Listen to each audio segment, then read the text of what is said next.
Our Nigeria. By Harriet E. Wilson.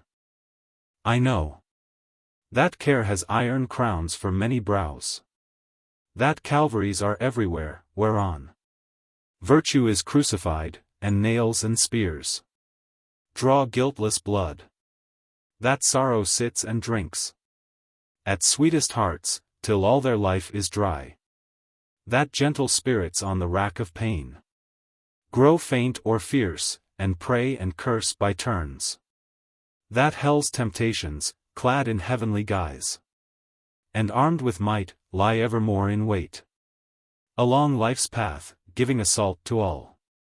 Holland. How do you find this book? Any thoughts about the book or the author? Any suggestion for improvement? Please take a moment to share your thoughts in a comment. If you like it, share it with your friends who might enjoy it as well. Subscribe to keep in touch. Visit CompleteAudiobooks.com for more quality content. Our Nig. Or, Sketches from the Life of a Free Black, in a Two-Story White House, North. Showing that slavery's shadows fall even there. Chapter 1. Mag Smith, My Mother. Oh, grief beyond all other griefs, when fate first leaves the young heart lone and desolate in the wide world, without that only tie for which it loved to live or feared to die. Lorn as the hung-up lute, that ne'er hath spoken since the sad day its master chord was broken. More. Lonely Mag Smith. See her as she walks with downcast eyes and heavy heart. It was not always thus. She had a loving, trusting heart.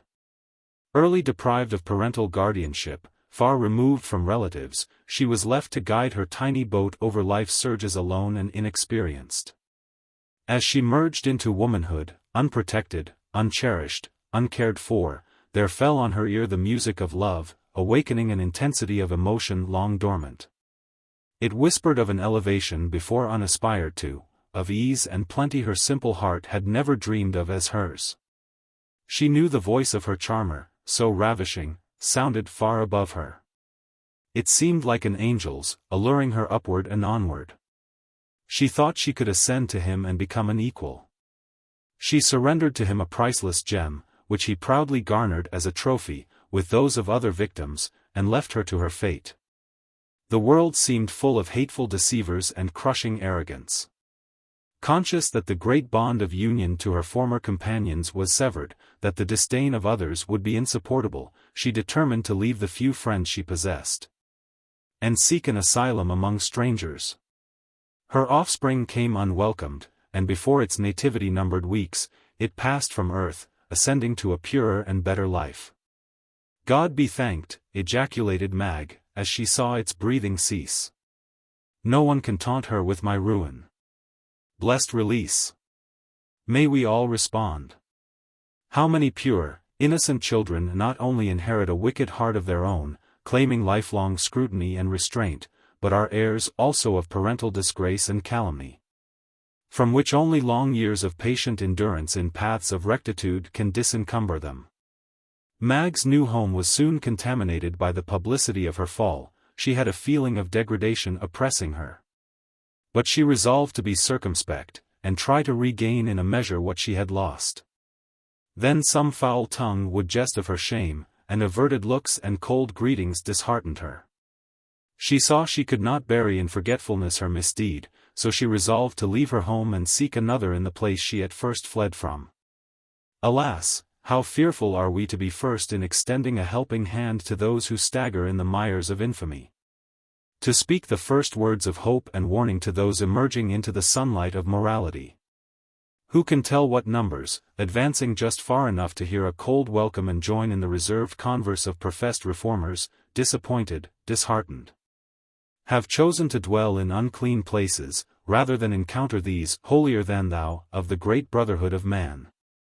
Such was Mag's experience.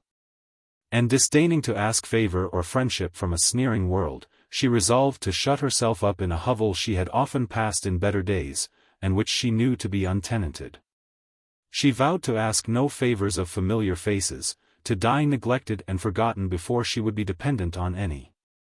Removed from the village, she was seldom seen except as upon your introduction, gentle reader, with downcast visage, returning her work to her employer, and thus providing herself with the means of subsistence. In 2 years many hands craved the same avocation, foreigners who cheapened toil and clamored for a livelihood, competed with her, and she could not thus sustain herself. She was now above no drudgery.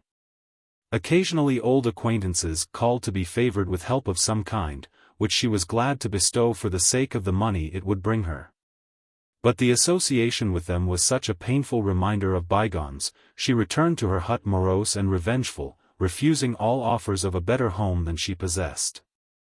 Thus she lived for years, hugging her wrongs, but making no effort to escape. She had never known plenty, scarcely competency. But the present was beyond comparison with those innocent years when the coronet of virtue was hers. Every year her melancholy increased, her means diminished. At last no one seemed to notice her, save a kind-hearted African, who often called to inquire after her health and to see if she needed any fuel. He having the responsibility of furnishing that article, and she in return mending or making garments. "How much you earn this week, Mag?" asked he one Saturday evening. "Little enough, Jim. 2 or 3 days without any dinner. I washed for the Reeds, and did a small job for Mrs. Belmont. That's all. I shall starve soon, unless I can get more to do. Folk seem as afraid to come here as if they expected to get some awful disease. I don't believe there is a person in the world but would be glad to have me dead and out of the way." "No, no, Mag. Don't talk so. You shan't starve so long as I have barrels to hoop. Peter Green boards me cheap. I'll help you, if nobody else will." A tear stood in Mag's faded eye. "I'm glad," she said, with a softer tone than before, "if there is one who isn't glad to see me suffer. I believe all Singleton wants to see me punished, and feel as if they could tell when I've been punished long enough. It's a long day ahead they'll set it, I reckon." After the usual supply of fuel was prepared, Jim returned home. Full of pity for Mag, he set about devising measures for her relief. "By golly," said he to himself one day, for he had become so absorbed in Mag's interest that he had fallen into a habit of musing aloud, "by golly, I wish she'd marry me." "Who?" shouted Pete Green, suddenly starting from an unobserved corner of the rude shop. "Where you come from, you sly nigger?" exclaimed Jim. "Come, tell me, who is't?" said Pete. "Mag Smith, you want to marry? Get out, Pete. And when you come in dis shop again, let a nigger know it. Don't steal in like a thief. Pity and love no little severance. One attends the other." Jim acknowledged the presence of the former, and his efforts in Mag's behalf told also of a finer principle. This sudden expedient which he had unintentionally disclosed, roused his thinking and inventive powers to study upon the best method of introducing the subject to Mag. He belted his barrels, with many a scheme revolving in his mind, none of which quite satisfied him, or seemed, on the whole, expedient. He thought of the pleasing contrast between her fair face and his own dark skin. The smooth, straight hair, which he had once, in expression of pity, kindly stroked on her now wrinkled but once fair brow. There was a tempest gathering in his heart, and at last, to ease his pent-up passion, he exclaimed aloud, "By golly!" Recollecting his former exposure, he glanced around to see if Pete was in hearing again. Satisfied on this point, he continued, "She'd be as much of a prize to me as she'd fall short of coming up to the mark with white folks. I don't care for past things. I've done things for now I's shamed of. She's good enough for me, anyhow." One more glance about the premises to be sure Pete was away. The next Saturday night brought Jim to the hovel again. The cold was fast coming to tarry its apportioned time. Mag was nearly despairing of meeting its rigor. "How's the wood, Mag?" asked Jim. "All gone, and no more to cut, anyhow," was the reply. "Too bad," Jim said. His truthful reply would have been, "I'm glad." "Anything to eat in the house?" continued he. "No," replied Mag. "Too bad." Again, orally, with the same inward gratulation as before. "Well, Mag," said Jim, after a short pause, "you's down low enough. I don't see but I've got to take care of ye. S'posen we marry." Mag raised her eyes, full of amazement, and uttered a sonorous, "What?" Jim felt abashed for a moment.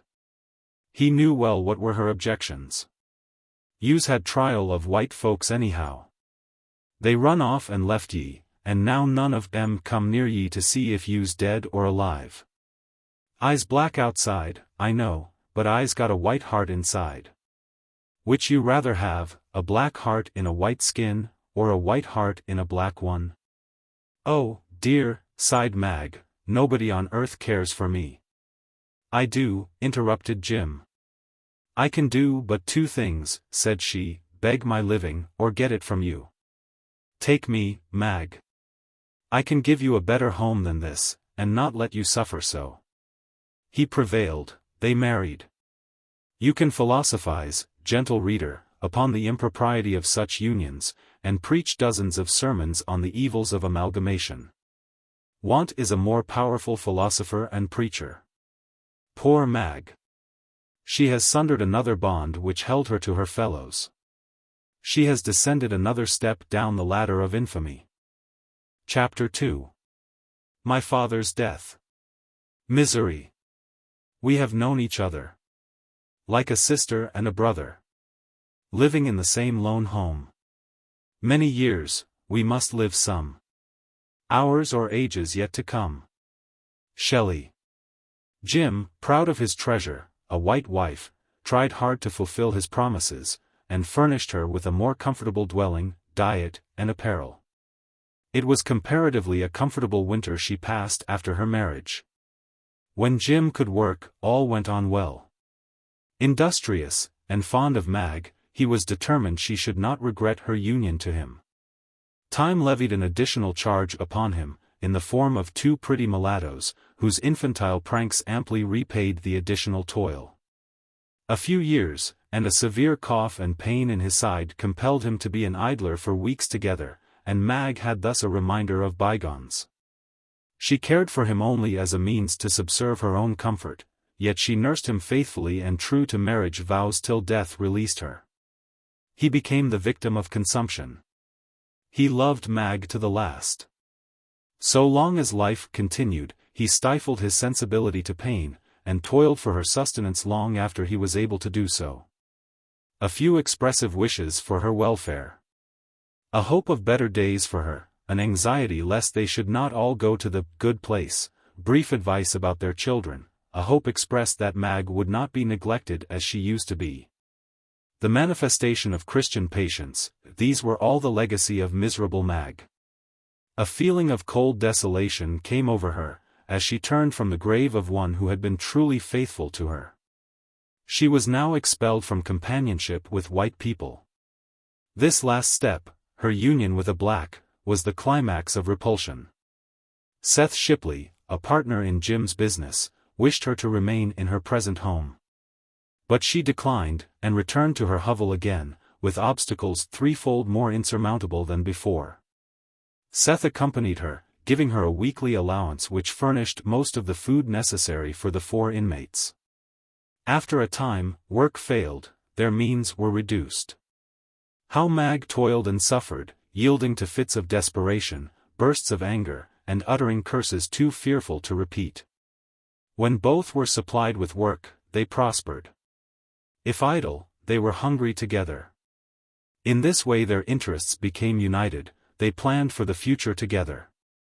Mag had lived an outcast for years. She had ceased to feel the gushings of penitence, she had crushed the sharp agonies of an awakened conscience. She had no longings for a purer heart, a better life. Far easier to descend lower. She entered the darkness of perpetual infamy. She asked not the right of civilization or Christianity. Her will made her the wife of Seth. Soon followed scenes familiar and trying. "It's no use," said Seth one day, "we must give the children away, and try to get work in some other place." "Who'll take the black devils?" snarled Mag. "They're none of mine," said Seth. "What you growling about?" "Nobody will want anything of mine, or yours either," she replied. "We'll make Perplexities," he said. "There's Frado's 6 years old, and pretty, if she is yours, and white folks'll say so. She'd be a prize somewhere," he continued, tipping his chair back against the wall, and placing his feet upon the rounds, as if he had much more to say when in the right position. Frado, as they called one of Mag's children, was a beautiful mulatto, with long, curly black hair, and handsome, roguish eyes, sparkling with an exuberance of spirit almost beyond restraint. Hearing her name mentioned, she looked up from her play, to see what Seth had to say of her. "Wouldn't the Belmonts take her?" asked Seth. "Belmonts?" shouted Mag. "His wife is a right she-devil." "And if hadn't they better be all together?" interrupted Seth, reminding her of a like epithet used in reference to her little ones. Without seeming to notice him, she continued, "She can't keep a girl in the house over a week, and Mr. Belmont wants to hire a boy to work for him, but he can't find one that will live in the house with her. She's so ugly, they can't." "Well, we've got to make a move soon," answered Seth. "If you go with me, we shall go right off." "Had you rather spare the other one?" asked Seth, after a short pause. "One's as bad as t'other," replied Mag. "Frado is such a wild, frolicky thing, and means to do just as she's a mind to. She won't go if she don't want to. I don't want to tell her she is to be given away." "I will," said Seth. "Come here, Frado." The child seemed to have some dim foreshadowing of evil, and declined. "Come here," he continued, "I want to tell you something." She came reluctantly. He took her hand and said, "We're going to move, by and by, will you go?" "No," screamed she. And giving a sudden jerk which destroyed Seth's equilibrium, left him sprawling on the floor, while she escaped through the open door. "She's a hard one," said Seth, brushing his patched coat sleeve. "I'd risk her at Belmont's." They discussed the expediency of a speedy departure. Seth would first seek employment, and then return for Mag. They would take with them what they could carry, and leave the rest with Pete Green, and come for them when they were wanted. They were long in arranging affairs satisfactorily, and were not a little startled at the close of their conference to find Frado missing. They thought approaching night would bring her. Twilight passed into darkness, and she did not come. They thought she had understood their plans, and had, perhaps, permanently withdrawn. They could not rest without making some effort to ascertain her retreat. Seth went in pursuit, and returned without her.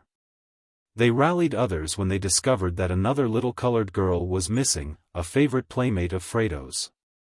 All effort proved unavailing.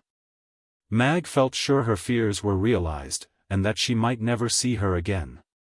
Before her anxieties became realities, both were safely returned, and from them and their attendant they learned that they went to walk, and not minding the direction soon found themselves lost. They had climbed fences and walls, passed through thickets and marshes, and when night approached selected a thick cluster of shrubbery as a covert for the night.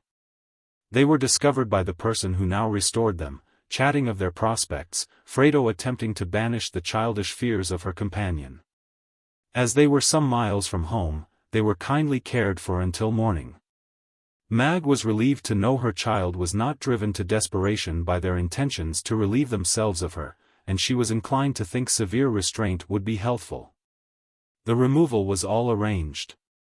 The few days necessary for such migrations passed quickly, and one bright summer morning they bade farewell to their singleton hovel, and with budgets and bundles commenced their weary march. As they neared the village, they heard the merry shouts of children gathered around the schoolroom, awaiting the coming of their teacher. "Halloo!" screamed one, "black, white and yeller." "Black, white and yeller," echoed a dozen voices. It did not grate so harshly on poor Mag as once it would. She did not even turn her head to look at them. She had passed into an insensibility no childish taunt could penetrate, else she would have reproached herself as she passed familiar scenes. For extending the separation once so easily annihilated by steadfast integrity. 2 miles beyond lived the Belmonts, in a large, old-fashioned, 2-story white house, environed by fruitful acres, and embellished by shrubbery and shade trees. Years ago a youthful couple consecrated it as home. And after many little feet had worn paths to favorite fruit trees, and over its green hills, and mingled at last with brother man in the race which belongs neither to the swift or strong. The sire became gray-haired and decrepit, and went to his last repose. His aged consort soon followed him. The old homestead thus passed into the hands of a son, to whose wife Mag had applied the epithet, she-devil, as may be remembered. John, the son, had not in his family arrangements departed from the example of the father. The pastimes of his boyhood were ever freshly revived by witnessing the games of his own sons as they rallied about the same goal his youthful feet had often won. As well as by the amusements of his daughters in their imitations of maternal duties. At the time we introduce them, however, John is wearing the badge of age. Most of his children were from home. Some seeking employment, some were already settled in homes of their own. A maiden sister shared with him the estate on which he resided, and occupied a portion of the house. Within sight of the house, Seth seated himself with his bundles and the child he had been leading, while Mag walked onward to the house leading Frado. A knock at the door brought Mrs. Belmont, and Mag asked if she would be willing to let that child stop there while she went to the Reed's house to wash, and when she came back she would call and get her. It seemed a novel request, but she consented. Why the impetuous child entered the house, we cannot tell. The door closed, and Mag hastily departed. Frado waited for the close of day, which was to bring back her mother. Alas! It never came. It was the last time she ever saw or heard of her mother. Chapter 3. A New Home for Me. Oh! Did we but know of the shadows so nigh! The world would indeed be a prison of gloom. All light would be quenched in youth's eloquent eye. And the prayer-lisping infant would ask for the tomb. For if hope be a star that may lead us astray, and deceiveth the heart, as the aged ones preach, yet 'twas mercy that gave it, to beacon our way, though its halo illumes where it never can reach. Eliza Cook. As the day closed and Mag did not appear, surmises were expressed by the family that she never intended to return. Mr.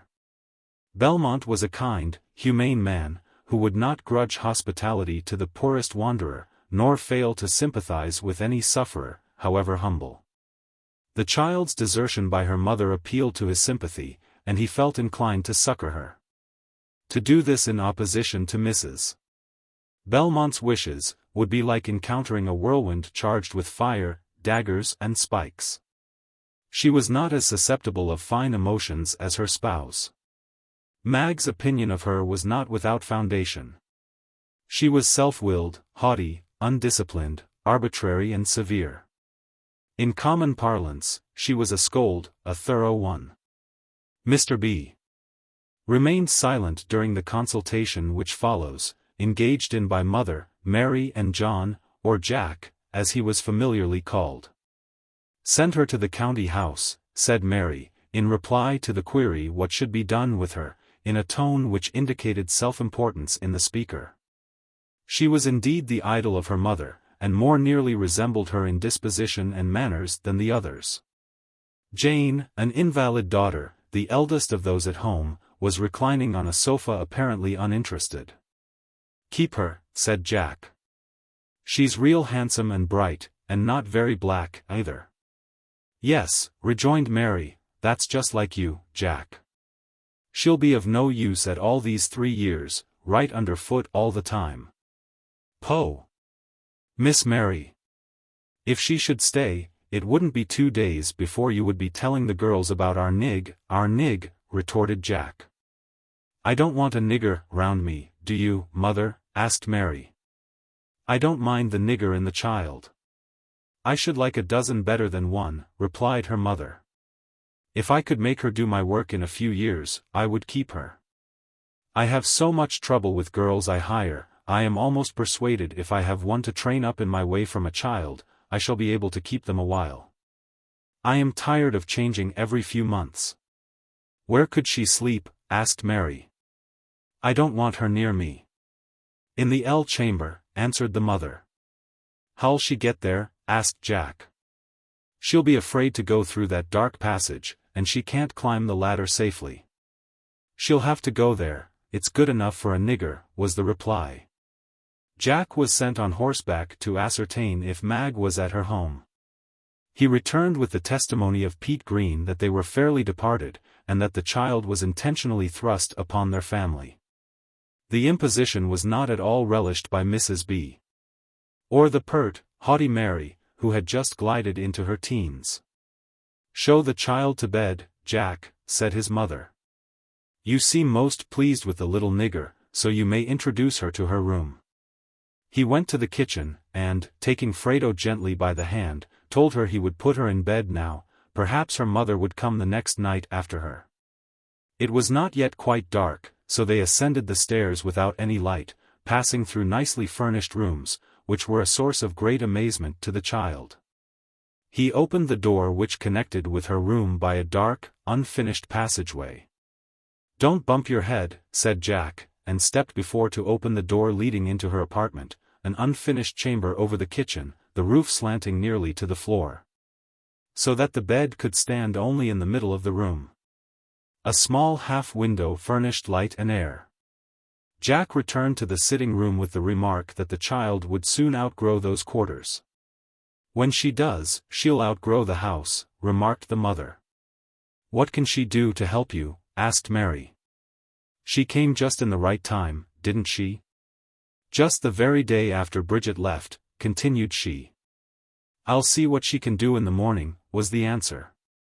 While this conversation was passing below, Frado lay, revolving in her little mind whether she would remain or not until her mother's return. She was of willful, determined nature, a stranger to fear, and would not hesitate to wander away should she decide to. She remembered the conversation of her mother with Seth, the words "given away," which she heard used in reference to herself. And though she did not know their full import, she thought she should, by remaining, be in some relation to white people she was never favored with before. So she resolved to tarry, with the hope that mother would come and get her some time. The hot sun had penetrated her room, and it was long before a cooling breeze reduced the temperature so that she could sleep. Frado was called early in the morning by her new mistress. Her first work was to feed the hens. She was shown how it was always to be done, and in no other way, any departure from this rule to be punished by a whipping. She was then accompanied by Jack to drive the cows to pasture, so she might learn the way. Upon her return she was allowed to eat her breakfast, consisting of a bowl of skimmed milk, with brown bread crusts, which she was told to eat, standing, by the kitchen table. And must not be over 10 minutes about it. Meanwhile the family were taking their morning meal in the dining room. This over, she was placed on a cricket to wash the common dishes. She was to be in waiting always to bring wood and chips, to run hither and thither from room to room. A large amount of dishwashing for small hands followed dinner. Then the same after tea and going after the cows finished her first day's work. It was a new discipline to the child. She found some attractions about the place, and she retired to rest at night more willing to remain. The same routine followed day after day, with slight variation. Adding a little more work, and spicing the toil with "words that burn," and frequent blows on her head. These were great annoyances to Frado, and had she known where her mother was, she would have gone at once to her. She was often greatly wearied, and silently wept over her sad fate. At first she wept aloud, which Mrs. Belmont noticed by applying a rawhide, always at hand in the kitchen. It was a symptom of discontent and complaining which must be nipped in the bud, she said. Thus passed a year. No intelligence of Mag. It was now certain Frado was to become a permanent member of the family. Her labors were multiplied. She was quite indispensable, although but 7 years old. She had never learned to read, never heard of a school until her residence in the family. Mrs. Belmont was in doubt about the utility of attempting to educate people of color, who were incapable of elevation. This subject occasioned a lengthy discussion in the family. Mr. Belmont, Jane and Jack arguing for Frado's education, Mary and her mother objecting. At last Mr. Belmont declared decisively that she should go to school. He was a man who seldom decided controversies at home. The word once spoken admitted of no appeal. So, notwithstanding Mary's objection that she would have to attend the same school she did, the word became law. It was to be a new scene to Frado, and Jack had many queries and conjectures to answer. He was himself too far advanced to attend the summer school, which Frado regretted, having had too many opportunities of witnessing Miss Mary's temper to feel safe in her company alone. The opening day of school came. Frado sauntered on far in the rear of Mary, who was ashamed to be seen walking with a nigger. As soon as she appeared, with scanty clothing and bared feet, the children assembled, noisily published her approach. "See that nigger," shouted one. "Look! Look!" cried another. "I won't play with her," said one little girl. "Nor I neither," replied another. Mary evidently relished these sharp attacks, and saw a fair prospect of lowering Nig where, according to her views, she belonged. Poor Frado, chagrined and grieved, felt that her anticipations of pleasure at such a place were far from being realized. She was just deciding to return home, and never come there again, when the teacher appeared, and observing the downcast looks of the child, took her by the hand, and led her into the schoolroom. All followed, and, after the bustle of securing seats was over, Miss Marsh inquired if the children knew any cause for the sorrow of that little girl, pointing to Frado. It was soon all told. She then reminded them of their duties to the poor and friendless, their cowardice in attacking a young innocent child, referred them to one who looks not on outward appearances, but on the heart. "She looks like a good girl. I think I shall love her, so lay aside all prejudice, and vie with each other in showing kindness and goodwill to one who seems different from you," were the closing remarks of the kind lady. Those kind words! The most agreeable sound which ever meets the ear of sorrowing, grieving childhood. Example rendered her words efficacious. Day by day there was a manifest change of deportment towards Nigeria. Her speeches often drew merriment from the children.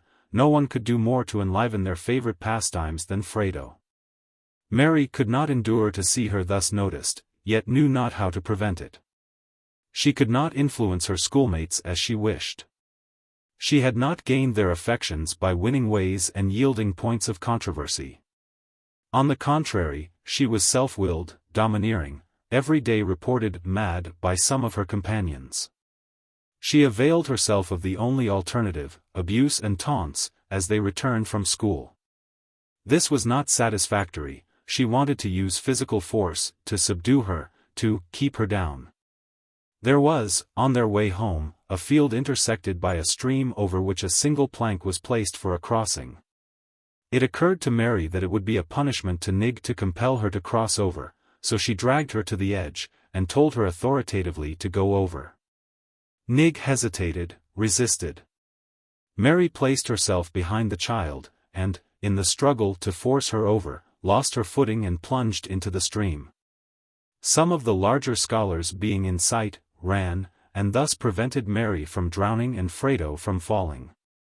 Nig scampered home fast as possible, and Mary went to the nearest house, dripping, to procure a change of garments. She came loitering home, half crying, exclaiming, "Nig pushed me into the stream." She then related the particulars. Nig was called from the kitchen. Mary stood with anger flashing in her eyes. Mr. Belmont sat quietly reading his paper. He had witnessed too many of Miss Mary's outbreaks to be startled. Mrs. Belmont interrogated Nig. "I didn't do it.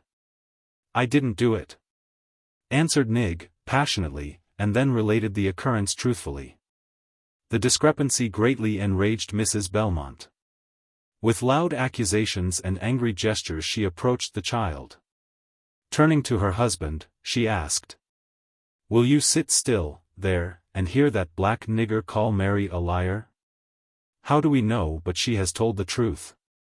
"I shall not punish her," he replied, and left the house, as he usually did when a tempest threatened to envelop him.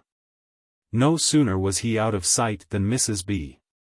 and Mary commenced beating her inhumanly, then propping her mouth open with a piece of wood, shut her up in a dark room, without any supper. For employment, while the tempest raged within, Mr. Belmont went for the cows, a task belonging to Frado, and thus unintentionally prolonged her pain.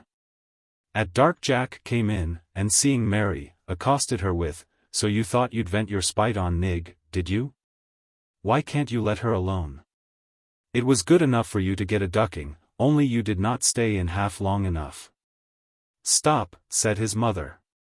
"You shall never talk so before me. You would have that little nigger trample on Mary, would you? She came home with a lie, it made Mary's story false." "What was Mary's story?" asked Jack. "It was related." "Now," said Jack, sallying into a chair, "the schoolchildren happen to see it all, and they tell the same story Nig does. Which is most likely to be true, what a dozen agree they saw, or the contrary?" "It is very strange you will believe what others say against your sister," retorted his mother, with flashing eye. "I think it is time your father subdued you." "Father is a sensible man," argued Jack. "He would not wrong a dog." "Where is Frado?" he continued. "Mother gave her a good whipping and shut her up," replied Mary. Just then Mr. Belmont entered, and asked if Frado was shut up yet. The knowledge of her innocence, the perfidy of his sister, worked fearfully on Jack. He bounded from his chair, searched every room till he found the child. Her mouth wedged apart, her face swollen, and full of pain. How Jack pitied her! He relieved her jaws, brought her some supper, took her to her room, comforted her as well as he knew how, sat by her till she fell asleep, and then left for the sitting-room. As he passed his mother, he remarked, if that was the way Frado was to be treated, he hoped she would never wake again. He then imparted her situation to his father, who seemed untouched, till a glance at Jack exposed a tearful eye. Jack went early to her next morning. She awoke sad, but refreshed. After breakfast Jack took her with him to the field, and kept her through the day. But it could not be so generally. She must return to school, to her household duties. He resolved to do what he could to protect her from Mary and his mother. He bought her a dog, which became a great favorite with both. The invalid, Jane, would gladly befriend her. But she had not the strength to brave the iron will of her mother. Kind words and affectionate glances were the only expressions of sympathy she could safely indulge in. The men employed on the farm were always glad to hear her prattle, she was a great favorite with them. Mrs. Belmont allowed them the privilege of talking with her in the kitchen. She did not fear but she should have ample opportunity of subduing her when they were away. 3 months of schooling, summer and winter, she enjoyed for 3 years. Her winter overdress was a cast-off overcoat, once worn by Jack, and a sunbonnet. It was a source of great merriment to the scholars, but Nig's retorts were so mirthful, and their satisfaction so evident in attributing the selection to old Granny Belmont, that it was not painful to Nig or pleasurable to Mary. Her jollity was not to be quenched by whipping or scolding. In Mrs. Belmont's presence she was under restraint, but in the kitchen, and among her schoolmates, the pent-up fires burst forth. She was ever at some sly prank when unseen by her teacher, in school hours. Not unfrequently some outburst of merriment, of which she was the original, was charged upon some innocent mate, and punishment inflicted which she merited. They enjoyed her antics so fully that any of them would suffer wrongfully to keep open the avenues of mirth. She would venture far beyond propriety, thus shielded and countenanced. The teacher's desk was supplied with drawers, in which were stored his books and other et ceteras of the profession. The children observed Nig very busy there one morning before school, as they flitted in occasionally from their play outside. The master came, called the children to order, opened a drawer to take the book the occasion required, when out poured a volume of smoke. "Fire! Fire!" screamed he, at the top of his voice. By this time he had become sufficiently acquainted with the peculiar odor, to know he was imposed upon. The scholars shouted with laughter to see the terror of the dupe, who, feeling abashed at the needless fright, made no very strict investigation, and Nig once more escaped punishment. She had provided herself with cigars, and puffing away at the crack of the drawer, had filled it with smoke, and then closed it tightly to deceive the teacher, and amuse the scholars. The interim of terms was filled up with a variety of duties new and peculiar. At home, no matter how powerful the heat when sent to rake hay or guard the grazing herd, she was never permitted to shield her skin from the sun. She was not many shades darker than Mary now. What a calamity it would be ever to hear the contrast spoken of. Mrs. Belmont was determined the sun should have full power to darken the shade which nature had first bestowed upon her as best befitting. Chapter 4. A Friend for Nig. Hours of my youth, when nurtured in my breast, to love a stranger, friendship made me blessed. Friendship, the dear peculiar bond of youth, when every artless bosom throbs with truth, untaught by worldly wisdom how to feign, and check each impulse with prudential rein, when all we feel our honest souls disclose, in love to friends, in open hate to foes. No varnished tales the lips of youth repeat, no dear-bought knowledge purchased by deceit. Byron. With what differing emotions have the denizens of earth awaited the approach of today. Some sufferer has counted the vibrations of the pendulum impatient for its dawn, who, now that it has arrived, is anxious for its close. The votary of pleasure, conscious of yesterday's void, wishes for power to arrest time's haste till a few more hours of mirth shall be enjoyed. The unfortunate are yet gazing in vain for golden-edged clouds they fancied would appear in their horizon. The good man feels that he has accomplished too little for the master, and sighs that another day must so soon close. Innocent childhood, weary of its stay, longs for another morrow. Busy manhood cries, "Hold! Hold!" and pursues it to another's dawn. All are dissatisfied. All crave some good not yet possessed, which time is expected to bring with all its morrows. Was it strange that, to a disconsolate child, 3 years should seem a long, long time? During school-time she had rest from Mrs. Belmont's tyranny. She was now 9 years old. Time, her mistress said, such privileges should cease. She could now read and spell, and knew the elementary steps in grammar, arithmetic, and writing. Her education completed, as she said, Mrs. Belmont felt that her time and person belonged solely to her. She was under her in every sense of the word. What an opportunity to indulge her vixen nature! No matter what occurred to ruffle her, or from what source provocation came, real or fancied, a few blows on Nig seemed to relieve her of a portion of ill will. These were days when Fido was the entire confidant of Frado. She told him her griefs as though he were human. And he sat so still, and listened so attentively, she really believed he knew her sorrows. All the leisure moments she could gain were used in teaching him some feat of dog agility, so that Jack pronounced him very knowing, and was truly gratified to know he had furnished her with a gift answering his intentions. Fido was the constant attendant of Frado, when sent from the house on errands, going and returning with the cows, out in the fields, to the village. If ever she forgot her hardships it was in his company. Spring was now retiring. James, one of the absent sons, was expected home on a visit. He had never seen the last acquisition to the family. Jack had written faithfully of all the merits of his colored protégé, and hinted plainly that mother did not always treat her just right. Many were the preparations to make the visit pleasant, and as the day approached when he was to arrive, great exertions were made to cook the favorite viands, to prepare the choicest table fare. The morning of the arrival day was a busy one.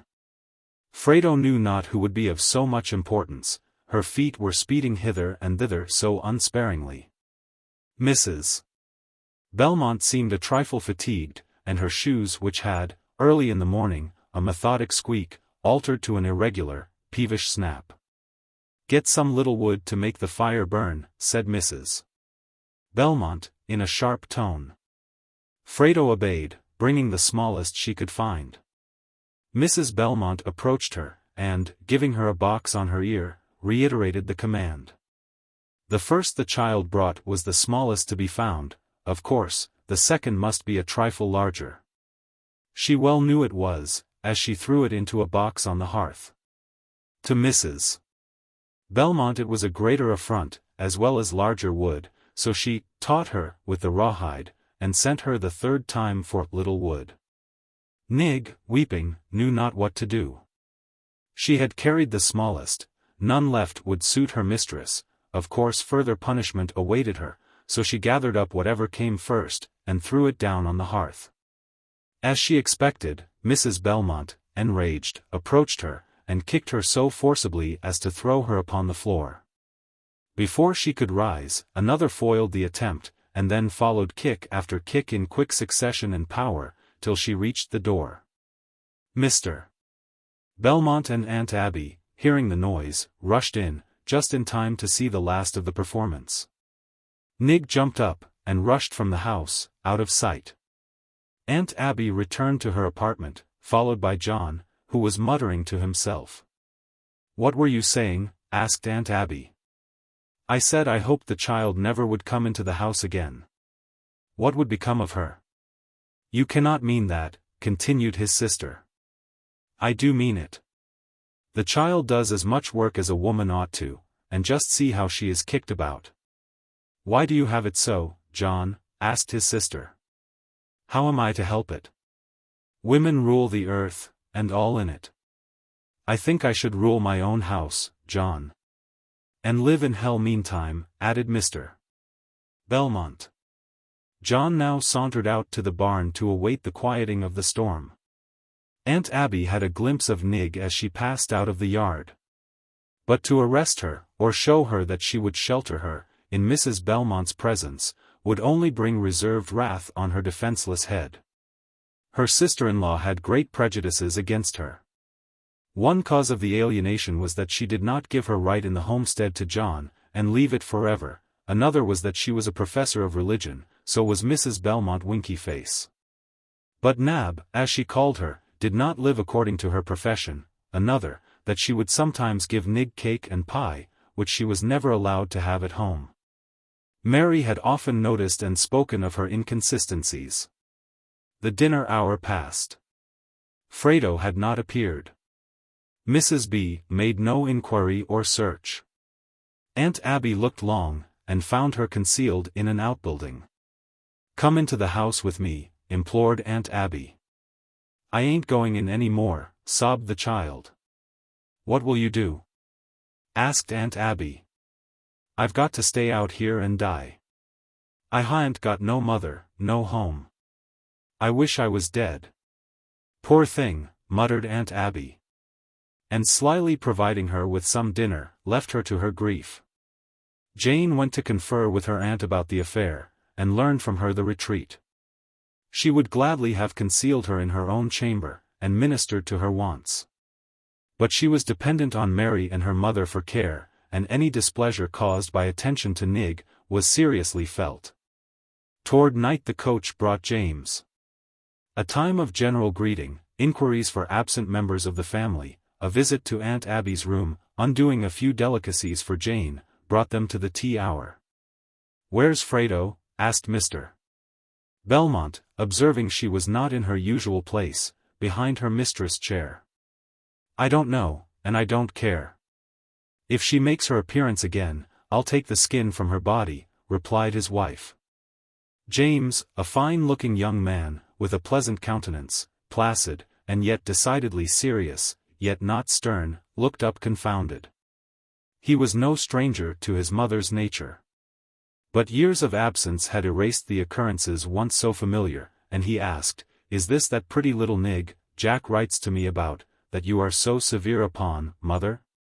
I'll not leave much of her beauty to be seen, if she comes in sight, and now, John, said Mrs. B., turning to her husband, you need not think you are going to learn her to treat me in this way. Just see how saucy she was this morning. She shall learn her place. Mr.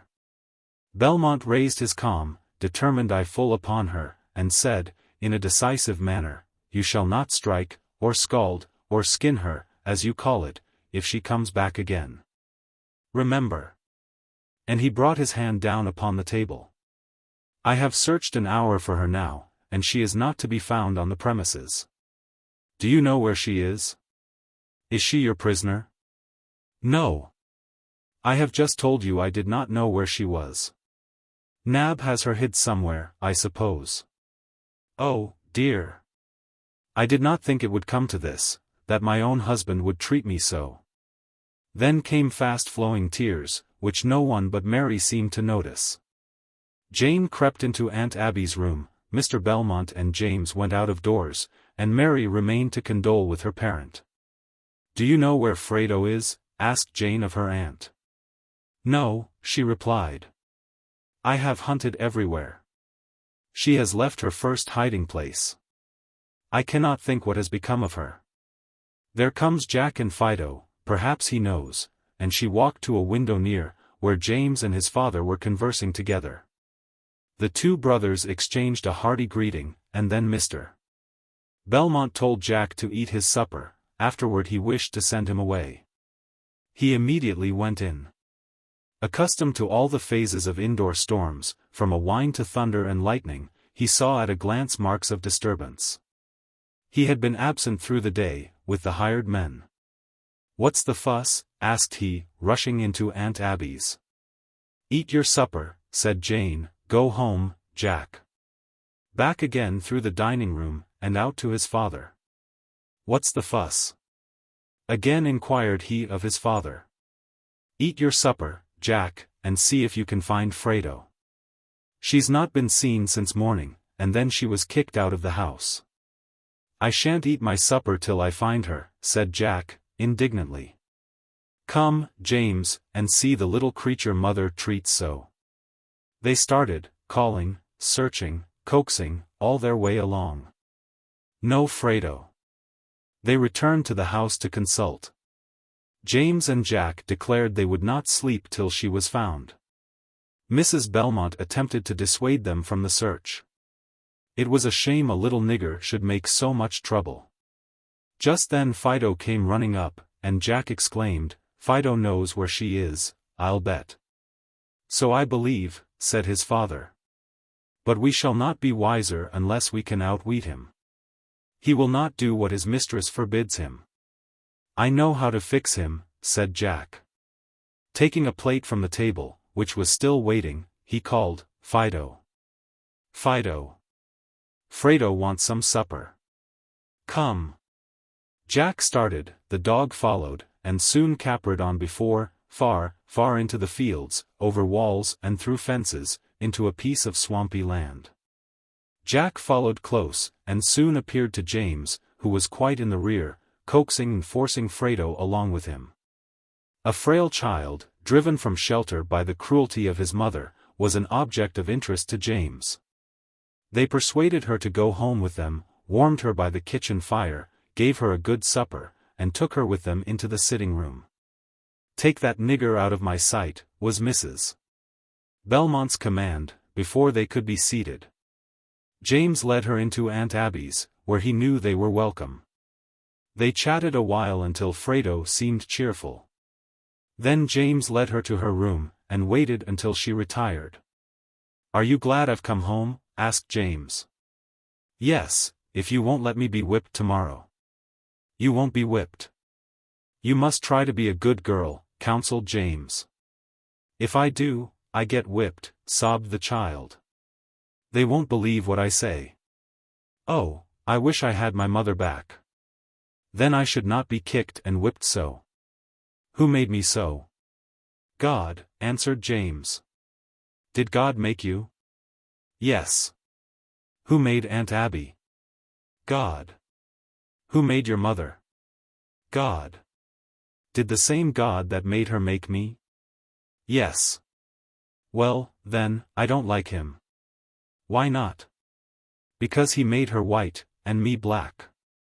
Why didn't he make us both white? I don't know. Try to go to sleep, and you will feel better in the morning, was all the reply he could make to her naughty queries. It was a long time before she fell asleep. And a number of days before James felt in a mood to visit and entertain old associates and friends. Chapter 5. Departures. Life is a strange avenue of various trees and flowers. Lightsome at commencement, but darkening to its end in a distant, massy portal. It beginneth as a little path, edged with the violet and primrose. A little path of lawny grass and soft to tiny feet. Soon, spring thistles in the way. Tupper. James' visit concluded. Frado had become greatly attached to him, and with sorrow she listened and joined in the farewells which preceded his exit. The remembrance of his kindness cheered her through many a weary month, and an occasional word to her in letters to Jack, were like cold waters to a thirsty soul. Intelligence came that James would soon marry, Frado hoped he would, and remove her from such severe treatment as she was subject to. There had been additional burdens laid on her since his return. She must now milk the cows, she had then only to drive. Flocks of sheep had been added to the farm, which daily claimed a portion of her time. In the absence of the men, she must harness the horse for Mary and her mother to ride, go to mill, in short, do the work of a boy, could one be procured to endure the tirades of Mrs. Belmont. She was first up in the morning, doing what she could towards breakfast. Occasionally, she would utter some funny thing for Jack's benefit, while she was waiting on the table, provoking a sharp look from his mother, or expulsion from the room. On one such occasion, they found her on the roof of the barn. Some repairs having been necessary, a staging had been erected, and was not wholly removed. Availing herself of ladders, she was mounted in high glee on the topmost board. Mr. Belmont called sternly for her to come down, poor Jane nearly fainted from fear. Mrs. B. and Mary did not care if she broke her neck, while Jack and the men laughed at her fearlessness. Strange, one spark of playfulness could remain amid such constant toil. But her natural temperament was in a high degree mirthful, and the encouragement she received from Jack and the hired men, constantly nurtured the inclination. When she had none of the family around to be merry with, she would amuse herself with the animals. Among the sheep was a willful leader, who always persisted in being first served, and many times in his fury he had thrown down Nig, till, provoked, she resolved to punish him. The pasture in which the sheep grazed was founded on three sides by a wide stream, which flowed on one side at the base of precipitous banks. The first spare moments at her command, she ran to the pasture with a dish in her hand, and mounting the highest point of land nearest the stream, called the flock to their mock repast. Mr. Belmont, with his laborers, were in sight, though unseen by Frado. They paused to see what she was about to do.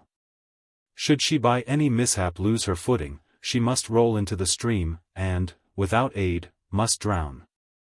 They thought of shouting. But they feared an unexpected salute might startle her, and thus ensure what they were anxious to prevent. They watched in breathless silence. The willful sheep came furiously leaping and bounding far in advance of the flock. Just as he leaped for the dish, she suddenly jumped to one side, when down he rolled into the river, and swimming across, remained alone till night. The men lay down, convulsed with laughter at the trick, and guessed at once its object. Mr. Belmont talked seriously to the child for exposing herself to such danger. But she hopped about on her toes, and with laughable grimaces replied, she knew she was quick enough to give him a slide. But to return. James married a Baltimorean lady of wealthy parentage, an indispensable requisite, his mother had always taught him. He did not marry her wealth, though, he loved her, sincerely. She was not unlike his sister Jane, who had a social, gentle, loving nature, rather too yielding, her brother thought. His Susan had a firmness which Jane needed to complete her character, but which her ill health may in a measure have failed to produce. Although an invalid, she was not excluded from society. Was it strange she should seem a desirable companion, a treasure as a wife? 2 young men seemed desirous of possessing her. One was a neighbor, Henry Reed, a tall, spare young man, with sandy hair, and blue, sinister eyes. He seemed to appreciate her wants, and watch with interest her improvement or decay. His kindness she received, and by it was almost won. Her mother wished her to encourage his attentions. She had counted the acres which were to be transmitted to an only son. She knew there was silver in the purse, she would not have Jane too sentimental. The eagerness with which he amassed wealth was repulsive to Jane. He did not spare his person or beasts in its pursuit. She felt that to such a man she should be considered an encumbrance. She doubted if he would desire her, if he did not know she would bring a handsome patrimony. Her mother, full in favor with the parents of Henry, commanded her to accept him. She engaged herself, yielding to her mother's wishes, because she had not strength to oppose them. And sometimes, when witness of her mother's and Mary's tyranny, she felt any change would be preferable, even such a one as this. She knew her husband should be the man of her own selecting, one she was conscious of preferring before all others. She could not say this of Henry. In this dilemma, a visitor came to Aunt Abby's. One of her boy favorites, George Means, from an adjoining state. Sensible, plain-looking, agreeable, talented, he could not long be a stranger to anyone who wished to know him. Jane was accustomed to sit much with Aunt Abby always, her presence now seemed necessary to assist in entertaining this youthful friend. Jane was more pleased with him each day, and silently wished Henry possessed more refinement, and the polished manners of George. She felt dissatisfied with her relation to him. His calls while George was there, brought their opposing qualities vividly before her, and she found it disagreeable to force herself into those attentions belonging to him. She received him apparently only as a neighbor. George returned home, and Jane endeavored to stifle the risings of dissatisfaction, and had nearly succeeded, when a letter came which needed but one glance to assure her of its birthplace.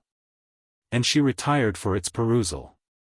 Well was it for her that her mother's suspicion was not aroused, or her curiosity startled to inquire who it came from.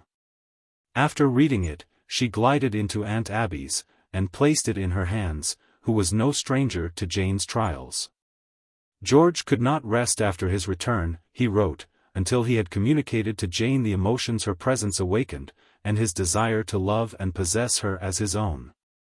He begged to know if his affections were reciprocated, or could be, if she would permit him to write to her, if she was free from all obligation to another. What would mother say? Queried Jane, as she received the letter from her aunt. Not much to comfort you. Now, aunt, George is just such a man as I could really love, I think, from all I have seen of him. You know I never could say that of Henry. Then don't marry him, interrupted Aunt Abby. Mother will make me. Your father won't. Well, aunt, what can I do? Would you answer the letter, or not? Yes, answer it. Tell him your situation. I shall not tell him all my feelings. Jane answered that she had enjoyed his company much. She had seen nothing offensive in his manner or appearance, that she was under no obligations which forbade her receiving letters from him as a friend and acquaintance. George was puzzled by the reply. He wrote to Aunt Abby, and from her learned all. He could not see Jane thus sacrificed, without making an effort to rescue her. Another visit followed. George heard Jane say she preferred him. He then conferred with Henry at his home. It was not a pleasant subject to talk upon. To be thus supplanted, was not to be thought of. He would sacrifice everything but his inheritance to secure his betrothed. And so you are the cause of her late coldness towards me. Leave. I will talk no more about it. The business is settled between us, there it will remain, said Henry. "Have you no wish to know the real state of Jane's affections towards you?" asked George. "No. Go, I say. Go." And Henry opened the door for him to pass out. He retired to Aunt Abby's. Henry soon followed, and presented his cause to Mrs. Belmont. Provoked, surprised, indignant, she summoned Jane to her presence, and after a lengthy tirade upon Nab, and her satanic influence, told her she could not break the bonds which held her to Henry. She should not. George Means was rightly named, he was, truly, mean enough. She knew his family of old, his father had 4 wives, and 5 times as many children. "Go to your room, Miss Jane," she continued. "Don't let me know of your being in Nab's for one while." The storm was now visible to all beholders. Mr. Belmont sought Jane. She told him her objections to Henry, showed him George's letter, told her answer, the occasion of his visit. He bade her not make herself sick. He would see that she was not compelled to violate her free choice in so important a transaction. He then sought the 2 young men. Told them he could not as a father see his child compelled to an uncongenial union. A free, voluntary choice was of such importance to one of her health. She must be left free to her own choice. Jane sent Henry a letter of dismission, he her one of a legal bearing, in which he balanced his disappointment by a few hundreds. To brave her mother's fury, nearly overcame her, but the consolation of a kind father and aunt cheered her on. After a suitable interval she was married to George, and removed to his home in Vermont. Thus another light disappeared from Nig's horizon. Another was soon to follow. Jack was anxious to try his skill in providing for his own support. So a situation as clerk in a store was procured in a western city, and 6 months after Jane's departure, was Nig abandoned to the tender mercies of Mary and her mother. As if to remove the last vestige of earthly joy, Mrs. Belmont sold the companion and pet of Frado, the dog Fido. Chapter 6. Varieties. Hard are life's early steps, and but that youth is buoyant, confident, and strong in hope, men would behold its threshold and despair. The sorrow of Frado was very great for her pet, and Mr. Belmont by great exertion obtained it again, much to the relief of the child. To be thus deprived of all her sources of pleasure was a sure way to exalt their worth, and Fido became, in her estimation, a more valuable presence than the human beings who surrounded her. James had now been married a number of years, and frequent requests for a visit from the family were at last accepted, and Mrs. Belmont made great preparations for a fall sojourn in Baltimore. Mary was installed housekeeper, in name merely, for Nig was the only moving power in the house. Although suffering from their joint severity, she felt safer than to be thrown wholly upon an ardent, passionate, unrestrained young lady, whom she always hated and felt it hard to be obliged to obey. The trial she must meet. Were Jack or Jane at home she would have some refuge, one only remained, good Aunt Abby was still in the house. She saw the fast receding coach which conveyed her master and mistress with regret, and begged for one favor only, that James would send for her when they returned. A hope she had confidently cherished all these 5 years. She was now able to do all the washing, ironing, baking, and the common etc. of household duties, though but 14. Mary left all for her to do, though she affected great responsibility. She would show herself in the kitchen long enough to relieve herself of some command, better withheld. Or insist upon some compliance to her wishes in some department which she was very imperfectly acquainted with, very much less than the person she was addressing. And so impetuous till her orders were obeyed, that to escape the turmoil, Nig would often go contrary to her own knowledge to gain a respite. Nig was taken sick. What could be done? The work, certainly, but not by Miss Mary. So Nig would work while she could remain erect, then sink down upon the floor, or a chair, till she could rally for a fresh effort. Mary would look in upon her, chide her for her laziness, threaten to tell mother when she came home, and so forth. "Nig!" screamed Mary, one of her sickest days, "come here, and sweep these threads from the carpet." She attempted to drag her weary limbs along, using the broom as support. Impatient of delay, she called again, but with a different request. "Bring me some wood, you lazy jade, quick." Nig rested the broom against the wall, and started on the fresh behest. "Too long gone." Flushed with anger, she rose and greeted her with, "What are you gone so long for? Bring it in quick, I say." "I am coming as quick as I can," she replied, entering the door. "Saucy, impudent nigger, you! Is this the way you answer me?" And taking a large carving knife from the table, she hurled it, in her rage, at the defenseless girl. Dodging quickly, it fastened in the ceiling a few inches from where she stood. There rushed on Mary's mental vision a picture of bloodshed, in which she was the perpetrator, and the sad consequences of what was so nearly an actual occurrence. "Tell anybody of this, if you dare." "If you tell Aunt Abby, I'll certainly kill you," said she, terrified. She returned to her room, brushed her threads herself. Was for a day or two more guarded, and so escaped deserved and merited penalty. Oh, how long the weeks seemed which held Nig in subjection to Mary, but they passed like all earth's sorrows and joys. Mr. and Mrs. B. returned delighted with their visit, and laden with rich presents for Mary. No word of hope for Nigeria. James was quite unwell, and would come home the next spring for a visit. "This," thought Nig, "will be my time of release. I shall go back with him."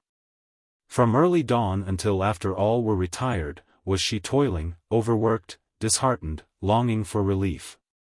Exposure from heat to cold, or the reverse, often destroyed her health for short intervals. She wore no shoes until after frost, and snow even, appeared. And bared her feet again before the last vestige of winter disappeared. These sudden changes she was so illy guarded against, nearly conquered her physical system. Any word of complaint was severely repulsed or cruelly punished. She was told she had much more than she deserved. So that manual labor was not in reality her only burden.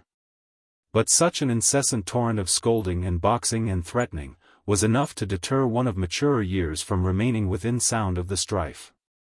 It is impossible to give an impression of the manifest enjoyment of Mrs. B. in these kitchen scenes. It was her favorite exercise to enter the apartment noisily, vociferate orders, give a few sudden blows to quicken Nig's pace, then return to the sitting room with such a satisfied expression, congratulating herself upon her thorough housekeeping qualities. She usually rose in the morning at the ringing of the bell for breakfast. If she were heard stirring before that time, Nig knew well there was an extra amount of scolding to be borne. No one now stood between herself and Frado, but Aunt Abby. And if she dared to interfere in the least, she was ordered back to her own quarters. Nig would creep slyly into her room, learn what she could of her regarding the absent, and thus gain some light in the thick gloom of care and toil and sorrow in which she was immersed. The first of spring a letter came from James, announcing declining health. He must try northern air as a restorative. So Frado joyfully prepared for this agreeable increase of the family, this addition to her cares. He arrived feeble, lame, from his disease, so changed Frado wept at his appearance, fearing he would be removed from her forever. He kindly greeted her, took her to the parlor to see his wife and child, and said many things to kindle smiles on her sad face. Frado felt so happy in his presence, so safe from maltreatment. He was to her a shelter. He observed, silently, the ways of the house a few days. Nig still took her meals in the same manner as formerly, having the same allowance of food.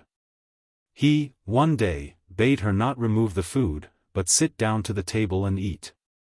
"She will, mother," said he, calmly, but imperatively. "I'm determined. She works hard, I've watched her.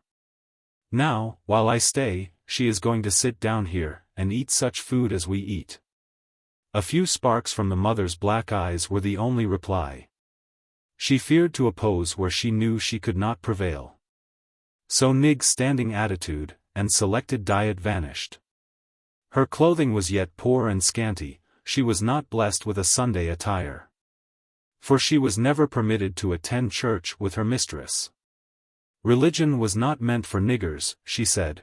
When the husband and brothers were absent, she would drive Mrs. B. and marry there, then return, and go for them at the close of the service, but never remain.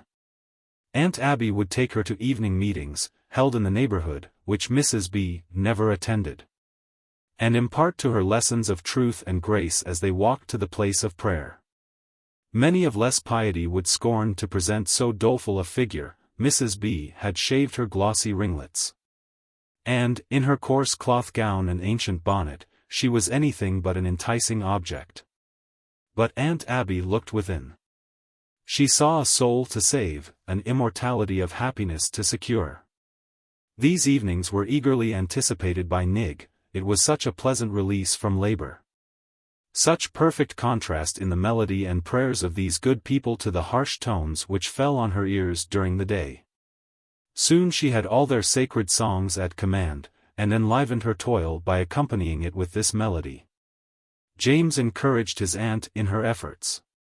He had found the Savior. He wished to have Frado's desolate heart gladdened, quieted, sustained, by his presence.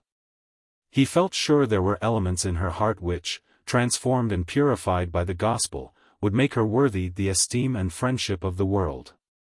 A kind, affectionate heart, native wit, and common sense, and the pertness she sometimes exhibited, he felt if restrained properly, might become useful in originating a self-reliance which would be of service to her in after years. Yet it was not possible to compass all this, while she remained where she was. He wished to be cautious about pressing too closely her claims on his mother, as it would increase the burdened one he so anxiously wished to relieve. He cheered her on with the hope of returning with his family, when he recovered sufficiently. Nig seemed awakened to new hopes and aspirations, and realized a longing for the future, hitherto unknown. To complete Nig's enjoyment, Jack arrived unexpectedly. His greeting was as hearty to herself as to any of the family. "Where are your curls, Fra?" asked Jack, after the usual salutation.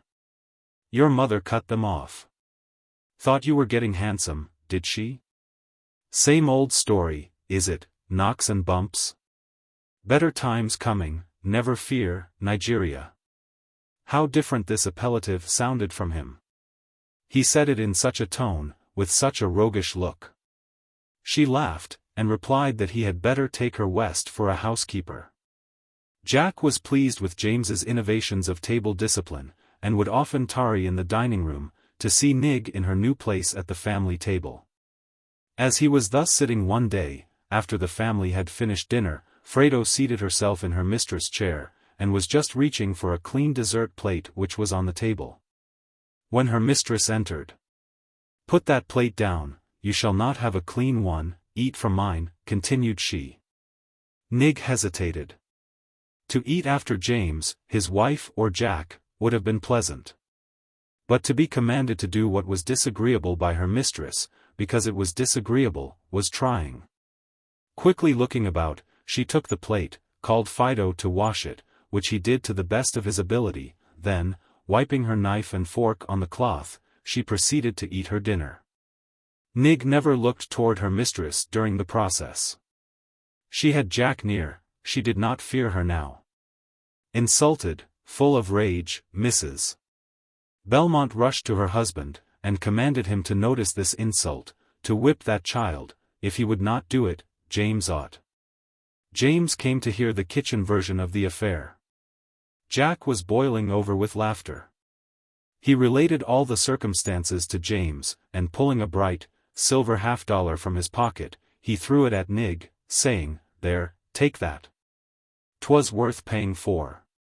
James sought his mother, told her he would not excuse or palliate Nig's impudence, but she should not be whipped or be punished at all. "You have not treated her, mother, so as to gain her love, she is only exhibiting your remissness in this matter. She only smothered her resentment until a convenient opportunity offered. The first time she was left alone with Nig, she gave her a thorough beating, to bring up arrearages, and threatened, if she ever exposed her to James, she would cut her tongue out. James found her, upon his return, sobbing, but fearful of revenge, she dared not answer his queries. He guessed their cause, and longed for returning health to take her under his protection. Chapter 7. Spiritual Condition of Nig. What are our joys but dreams? And what our hopes? But goodly shadows in the summer cloud?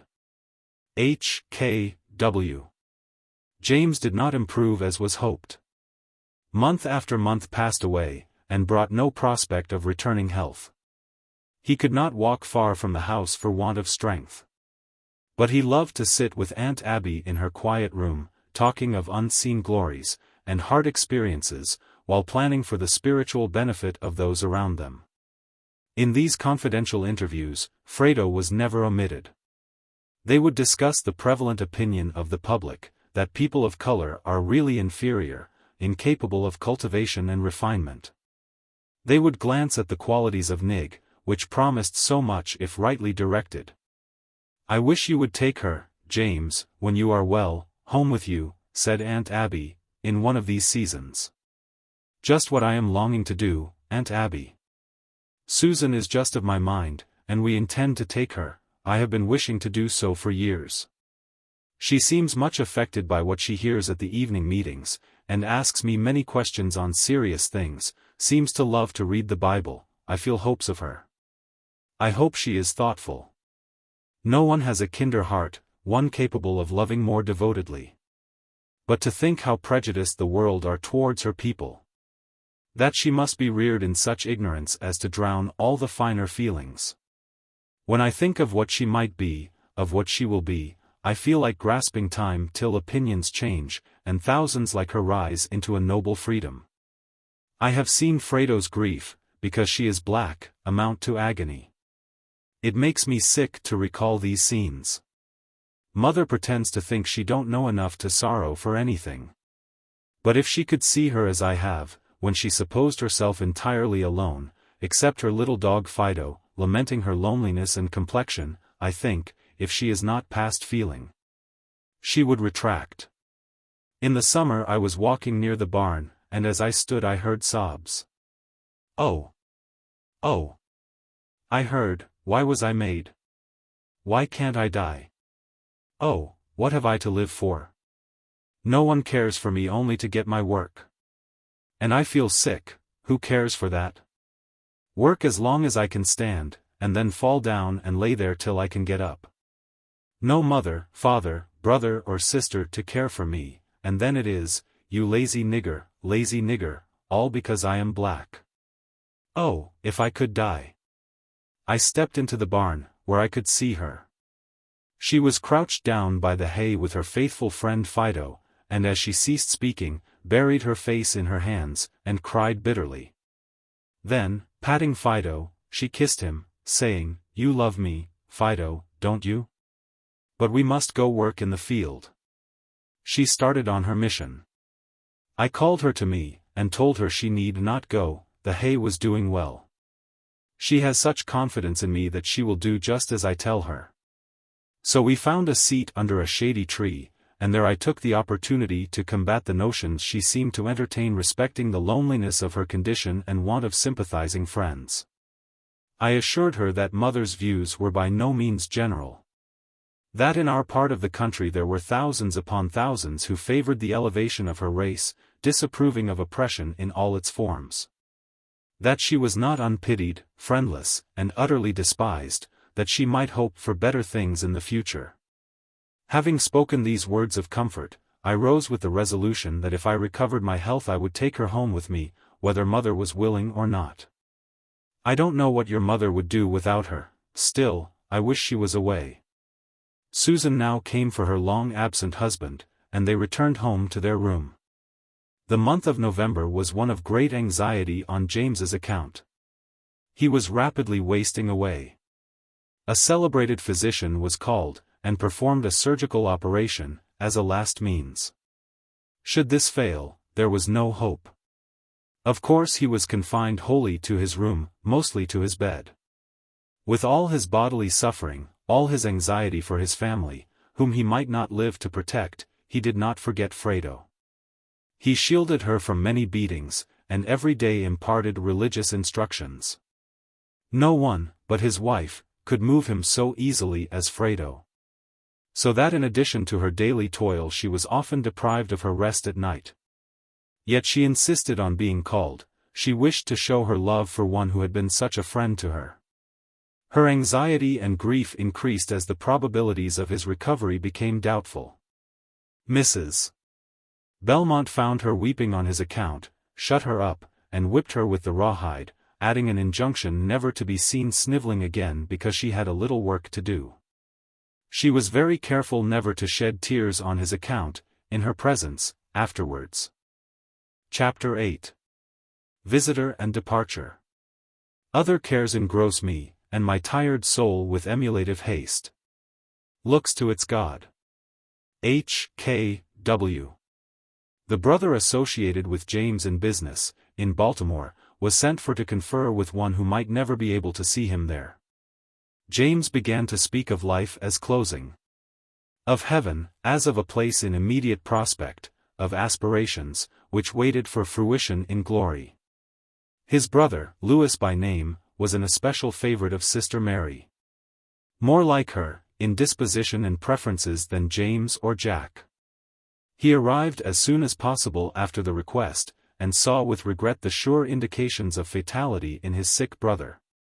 And listened to his admonitions to a Christian life, with tears, and uttered some promises of attention to the subject so dear to the heart of James. How gladly he would have extended healing aid. But, alas! It was not in his power, so, after listening to his wishes and arrangements for his family and business, he decided to return home. Anxious for company home, he persuaded his father and mother to permit Mary to attend him. She was not at all needed in the sick room. She did not choose to be useful in the kitchen, and then she was fully determined to go. So all the trunks were assembled and crammed with the best selections from the wardrobe of herself and mother, where the last-mentioned articles could be appropriated. Nig was never so helpful before, Mary remarked, and wondered what had induced such a change in place of former sullenness. Nig was looking further than the present, and congratulating herself upon some days of peace, for Mary never lost opportunity of informing her mother of Nig's delinquencies. Were she otherwise ignorant? Was it strange if she were officious, with such relief in prospect? The parting from the sick brother was tearful and sad. James prayed in their presence for their renewal in holiness, and urged their immediate attention to eternal realities, and gained a promise that Susan and Charlie should share their kindest regards. No sooner were they on their way, than Nig slyly crept round to Aunt Abby's room, and tiptoeing and twisting herself into all shapes, she exclaimed, "She's gone, Aunt Abby, she's gone. Fairly gone." And jumped up and down, till Aunt Abby feared she would attract the notice of her mistress by such demonstrations. "Well, she's gone, Aunt Abby. I hope she'll never come back again." "No. No. Frado, that's wrong. You would be wishing her dead, that won't do." "Well, I'll bet she'll never come back again, somehow, I feel as though she wouldn't." "She is James's sister," remonstrated Aunt Abby. "So is our cross sheep just as much, that I ducked in the river. I'd like to try my hand at curing her too. But you forget what our good minister told us last week, about doing good to those that hate us."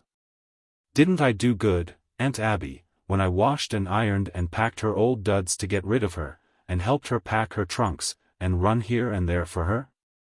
Well, Frado. You must go finish your work, or your mistress will be after you, and remind you severely of Miss Mary, and some others beside.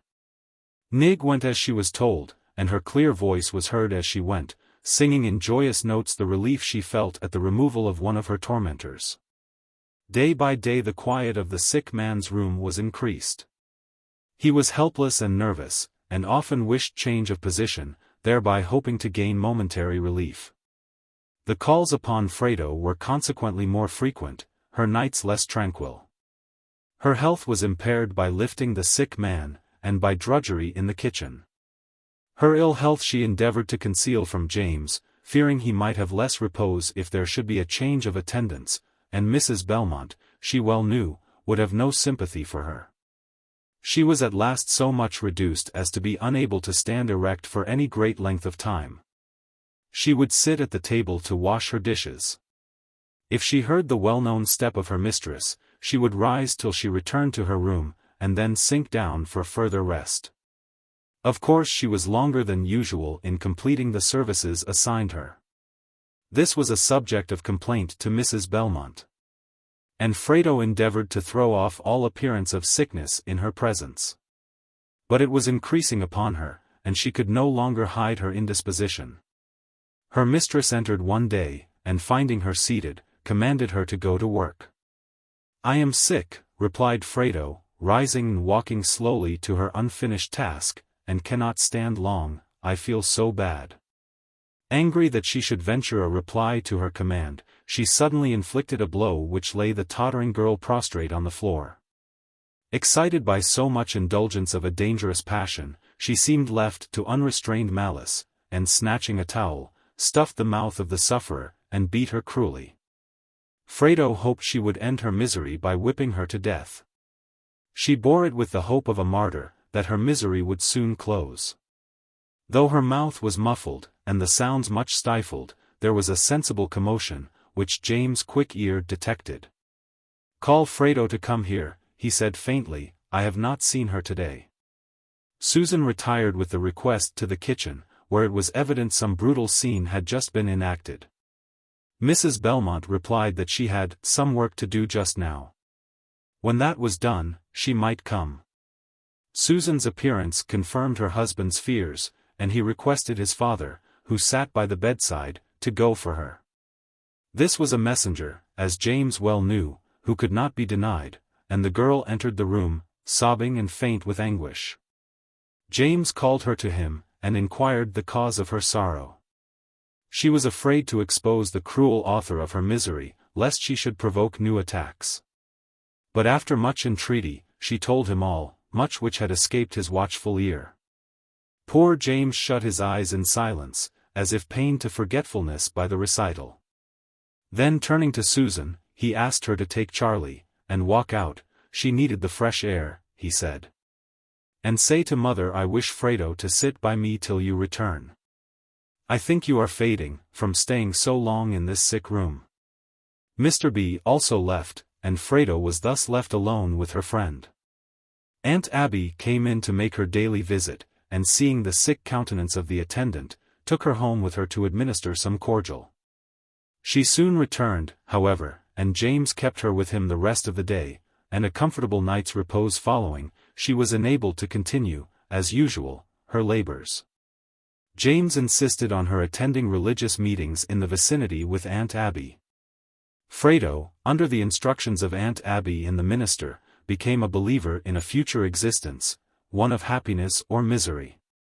Her doubt was, is there a heaven for the black? She knew there was one for James, and Aunt Abby, and all good white people, but was there any for blacks? She had listened attentively to all the minister said, and all Aunt Abby had told her. But then it was all for white people. As James approached that blessed world, she felt a strong desire to follow, and be with one who was such a dear, kind friend to her. While she was exercised with these desires and aspirations, she attended an evening meeting with Aunt Abby, and the good man urged all, young or old, to accept the offers of mercy. To receive a compassionate Jesus as their Savior. Come to Christ, he urged, all, young or old, white or black, bond or free, come all to Christ for pardon, repent, believe. This was the message she longed to hear. It seemed to be spoken for her. But he had told them to repent. What was that? She asked. She knew she was unfit for any heaven, made for whites or blacks. She would gladly repent, or do anything which would admit her to share the abode of James. Her anxiety increased, her countenance bore marks of solicitude unseen before. And though she said nothing of her inward contest, they all observed a change. James and Aunt Abby hoped it was the springing of good seed sown by the Spirit of God. Her tearful attention at the last meeting encouraged his aunt to hope that her mind was awakened, her conscience aroused. Aunt Abby noticed that she was particularly engaged in reading the Bible. And this strengthened her conviction that a heavenly messenger was striving with her. The neighbors dropped in to inquire after the sick, and also if Frado was serious. They noticed she seemed very thoughtful and tearful at the meetings. Mrs. Reed was very inquisitive, but Mrs. Belmont saw no appearance of change for the better. She did not feel responsible for her spiritual culture, and hardly believed she had a soul. Nig was in truth suffering much. Her feelings were very intense on any subject, when once aroused. She read her Bible carefully, and as often as an opportunity presented, which was when entirely secluded in her own apartment, or by Aunt Abby's side, who kindly directed her to Christ, and instructed her in the way of salvation. Mrs. Belmont found her one day quietly reading her Bible. Amazed and half crediting the reports of officious neighbors, she felt it was time to interfere. Here she was, reading and shedding tears over the Bible. She ordered her to put up the book, and go to work, and not be sniveling about the house, or stop to read again. But there was one little spot seldom penetrated by her mistress' watchful eye. This was her room, uninviting and comfortless, but to herself a safe retreat. Here she would listen to the pleadings of a Savior, and try to penetrate the veil of doubt and sin which clouded her soul, and long to cast off the fetters of sin, and rise to the communion of saints. Mrs. Belmont, as we before said, did not trouble herself about the future destiny of her servant. If she did what she desired for her benefit, it was all the responsibility she acknowledged. But she seemed to have great aversion to the notice Nig would attract should she become pious. How could she meet this case? She resolved to make her complaint to John. Strange, when she was always foiled in this direction, she should resort to him. It was time something was done. She had begun to read the Bible openly. The night of this discovery, as they were retiring, Mrs. Belmont introduced the conversation, by saying, "I want your attention to what I am going to say. I have let Nig go out to evening meetings a few times, and, if you will believe it, I found her reading the Bible today, just as though she expected to turn pious nigger, and preach to white folks. So now you see what good comes of sending her to school. If she should get converted she would have to go to meeting, at least, as long as James lives. I wish he had not such queer notions about her. It seems to trouble him to know he must die and leave her. He says if he should get well he would take her home with him, or educate her here. Oh, how awful! What can the child mean? So careful, too, of her. He says we shall ruin her health making her work so hard, and sleep in such a place. Oh, John! Do you think he is in his right mind? Yes, yes, she is slender. Yes, yes. She repeated sarcastically, you know these niggers are just like black snakes, you can't kill them. If she wasn't tough she would have been killed long ago. There was never one of my girls could do half the work. Did they ever try? Interposed her husband. I think she can do more than all of them together. What a man, said she, peevishly. But I want to know what is going to be done with her about getting pious. Let her do just as she has a mind to. If it is a comfort to her, let her enjoy the privilege of being good. I see no objection. I should think you were crazy, sure. Don't you know that every night she will want to go toting off to meeting? And Sundays, too? And you know we have a great deal of company Sundays, and she can't be spared. I thought you Christians held to going to church, remarked Mr. B. Yes, but who ever thought of having a nigger go, except to drive others there? Why, according to you and James, we should very soon have her in the parlor, as smart as our own girls. It's of no use talking to you or James. If you should go on as you would like, it would not be 6 months before she would be leaving me, and that won't do. Just think how much profit she was to us last summer. We had no work hired out, she did the work of 2 girls. And got the whippings for 2 with it, remarked Mr. Belmont. I'll beat the money out of her, if I can't get her worth any other way, retorted Mrs. B. sharply. While this scene was passing, Frado was trying to utter the prayer of the publican, God be merciful to me a sinner. Chapter 9. Death. We have now but a small portion of what men call time to hold communion. H. K. W. Spring opened, and James, instead of rallying, as was hoped, grew worse daily. Aunt Abby and Frado were the constant allies of Susan. Mrs. Belmont dared not lift him. She was not strong enough, she said. It was very offensive to Mrs. B. to have Nab about James so much. She had thrown out many a hint to detain her from so often visiting the sickroom. But Aunt Abby was too well accustomed to her ways to mind them. After various unsuccessful efforts, she resorted to the following expedient. As she heard her cross the entry below, to ascend the stairs, she slipped out and held the latch of the door which led into the upper entry. James does not want to see you, or anyone else, she said. Aunt Abby hesitated, and returned slowly to her own room, wondering if it were really James wished not to see her.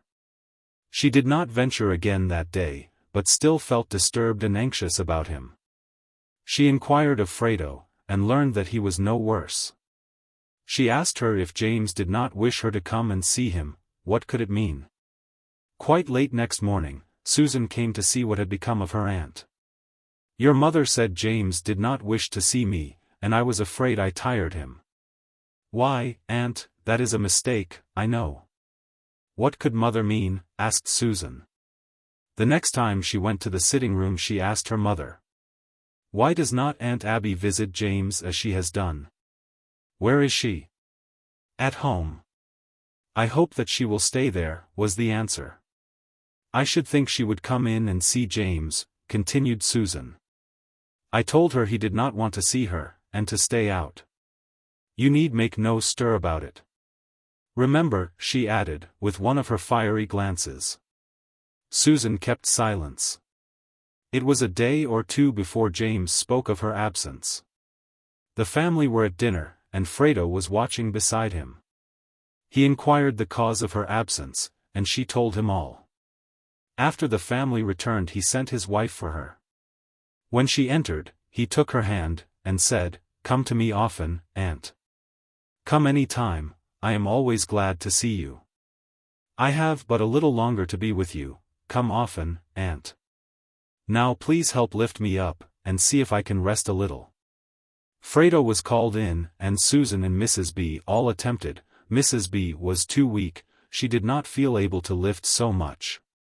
So the three succeeded in relieving the sufferer. Frado returned to her work. Mrs. B. followed. Seizing Frado, she said she would cure her of talebearing, and, placing the wedge of wood between her teeth, she beat her cruelly with the rawhide. Aunt Abby heard the blows, and came to see if she could hinder them. Surprised at her sudden appearance, Mrs. B. suddenly stopped, but forbade her removing the wood till she gave her permission, and commanded Nab to go home. She was thus tortured when Mr. Belmont came in, and, making inquiries which she did not, because she could not, answer, approached her, and seeing her situation, quickly removed the instrument of torture, and sought his wife. Their conversation we will omit. Suffice it to say, a storm raged which required many days to exhaust its strength.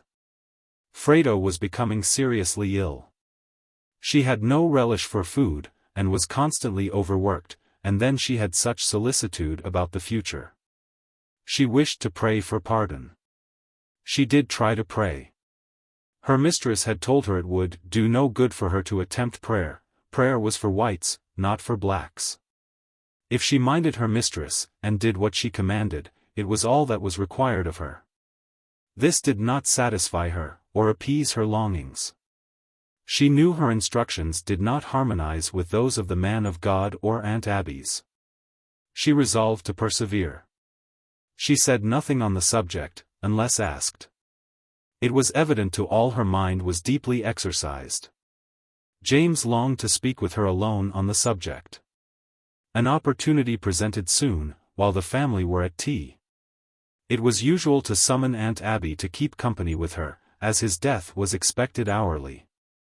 As she took her accustomed seat, he asked, "Are you afraid to stay with me alone, Frado?" "No," she replied, and stepped to the window to conceal her emotion. "Come here, and sit by me, I wish to talk with you." She approached him, and, taking her hand, he remarked, "How poor you are, Frado. I want to tell you that I fear I shall never be able to talk with you again. It is the last time, perhaps, I shall ever talk with you. You are old enough to remember my dying words and profit by them. I have been sick a long time, I shall die pretty soon. My heavenly Father is calling me home. Had it been His will to let me live, I should take you to live with me, but, as it is, I shall go and leave you. But, Frado, if you will be a good girl, and love and serve God, it will be but a short time before we are in a heavenly home together. There will never be any sickness or sorrow there." Frado, overcome with grief, sobbed, and buried her face in his pillow. She expected he would die, but to hear him speak of his departure himself was unexpected. "Bid me goodbye, Frado."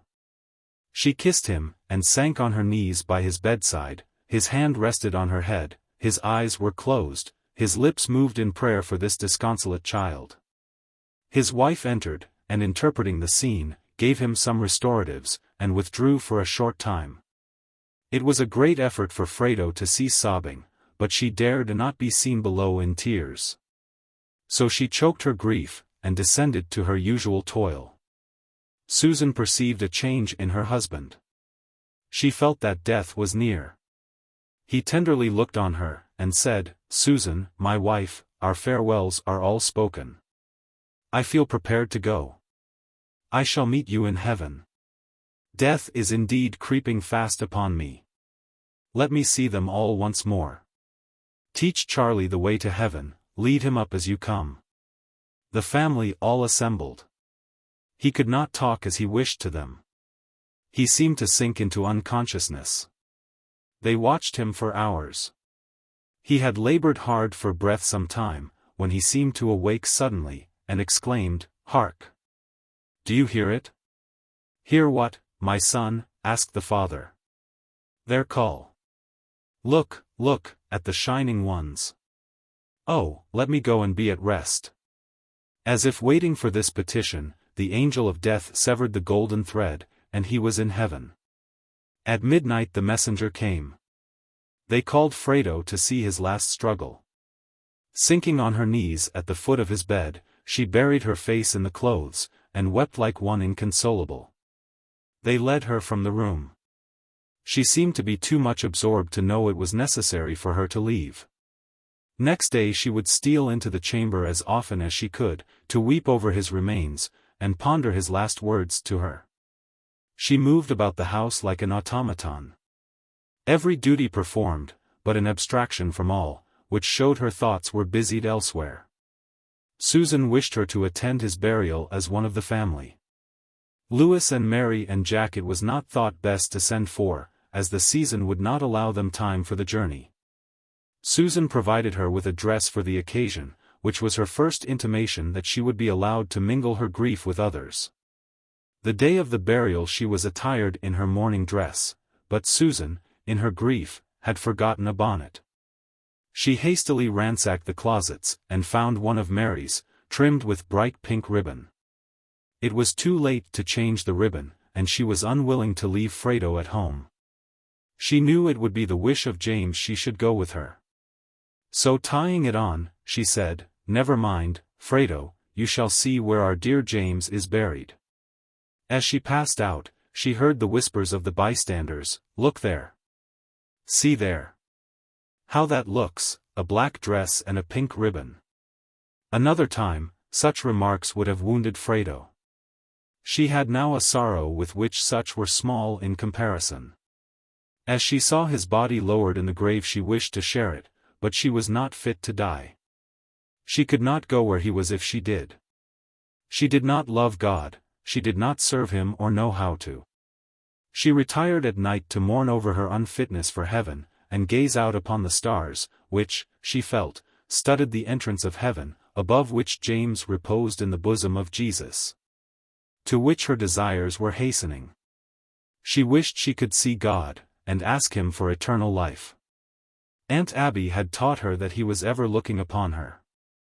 Oh, if she could see him, or hear him speak words of forgiveness. Her anxiety increased, her health seemed impaired, and she felt constrained to go to Aunt Abby and tell her all about her conflicts. She received her like a returning wanderer. Seriously urged her to accept of Christ, explained the way, read to her from the Bible, and remarked upon such passages as applied to her state. She warned her against stifling that voice which was calling her to heaven. Echoed the farewell words of James, and told her to come to her with her difficulties, and not to delay a duty so important as attention to the truths of religion and her soul's interests. Mrs. Belmont would occasionally give instruction, though far different. She would tell her she could not go where James was, she need not try. If she should get to heaven at all, she would never be as high up as he. He was the attraction. Should she want to go there if she could not see him? Mrs. B.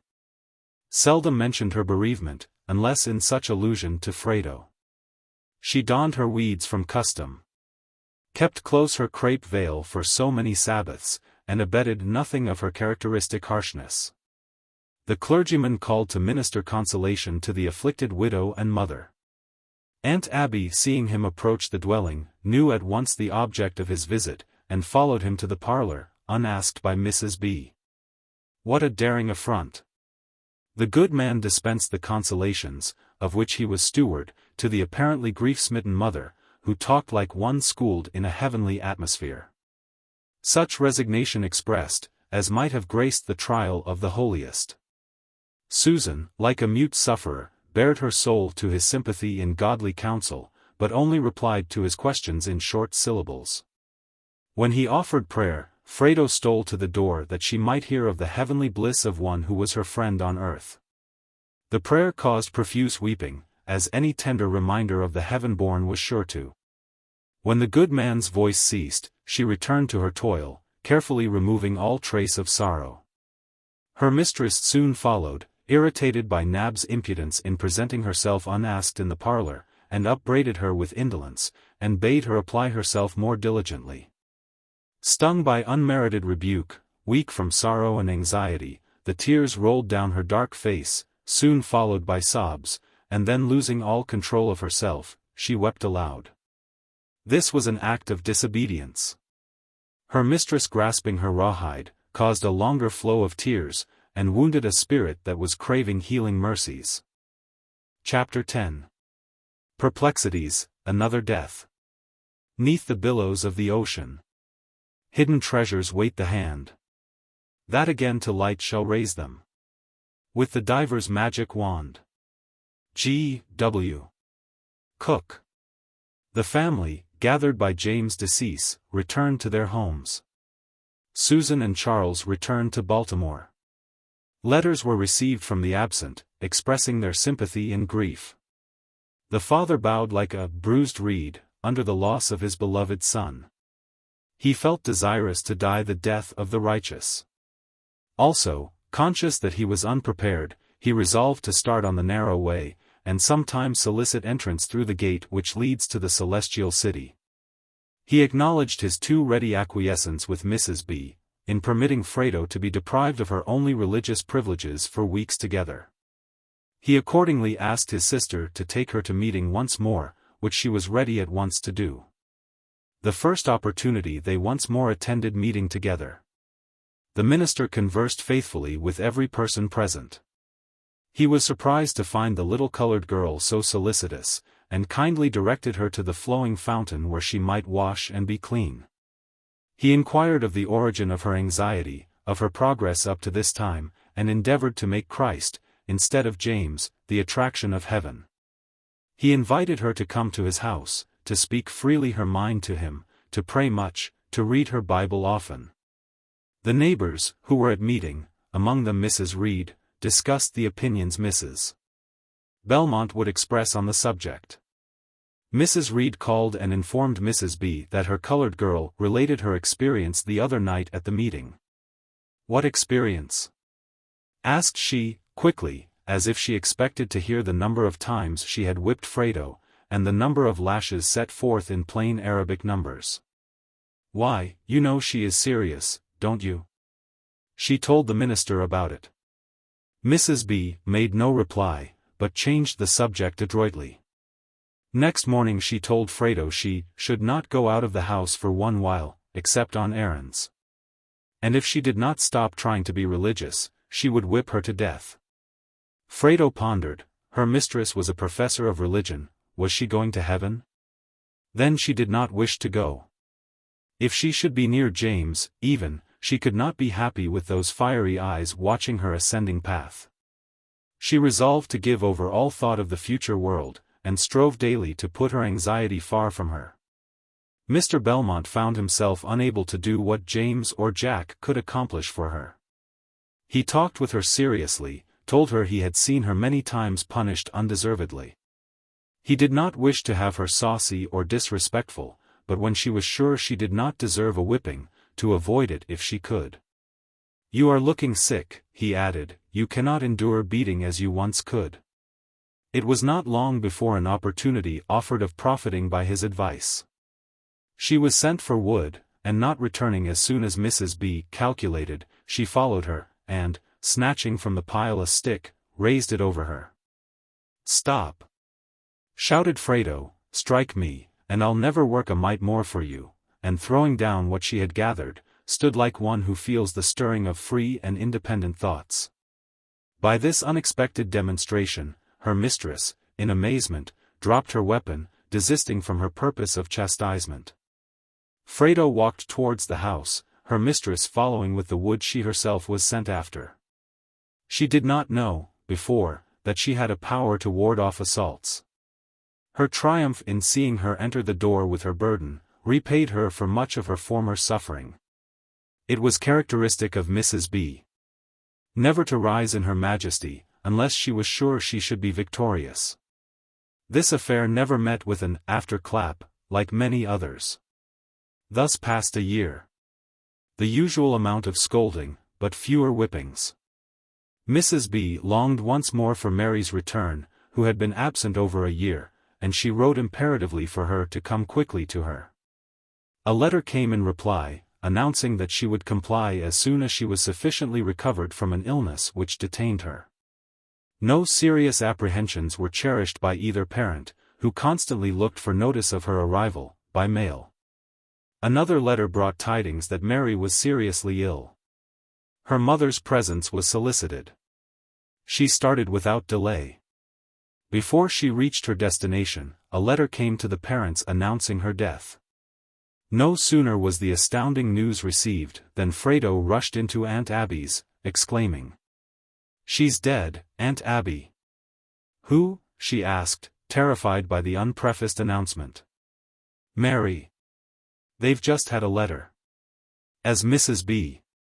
was away, the brother and sister could freely sympathize, and she sought him in this fresh sorrow, to communicate such solace as she could, and to learn particulars of Mary's untimely death, and assist him in his journey thither.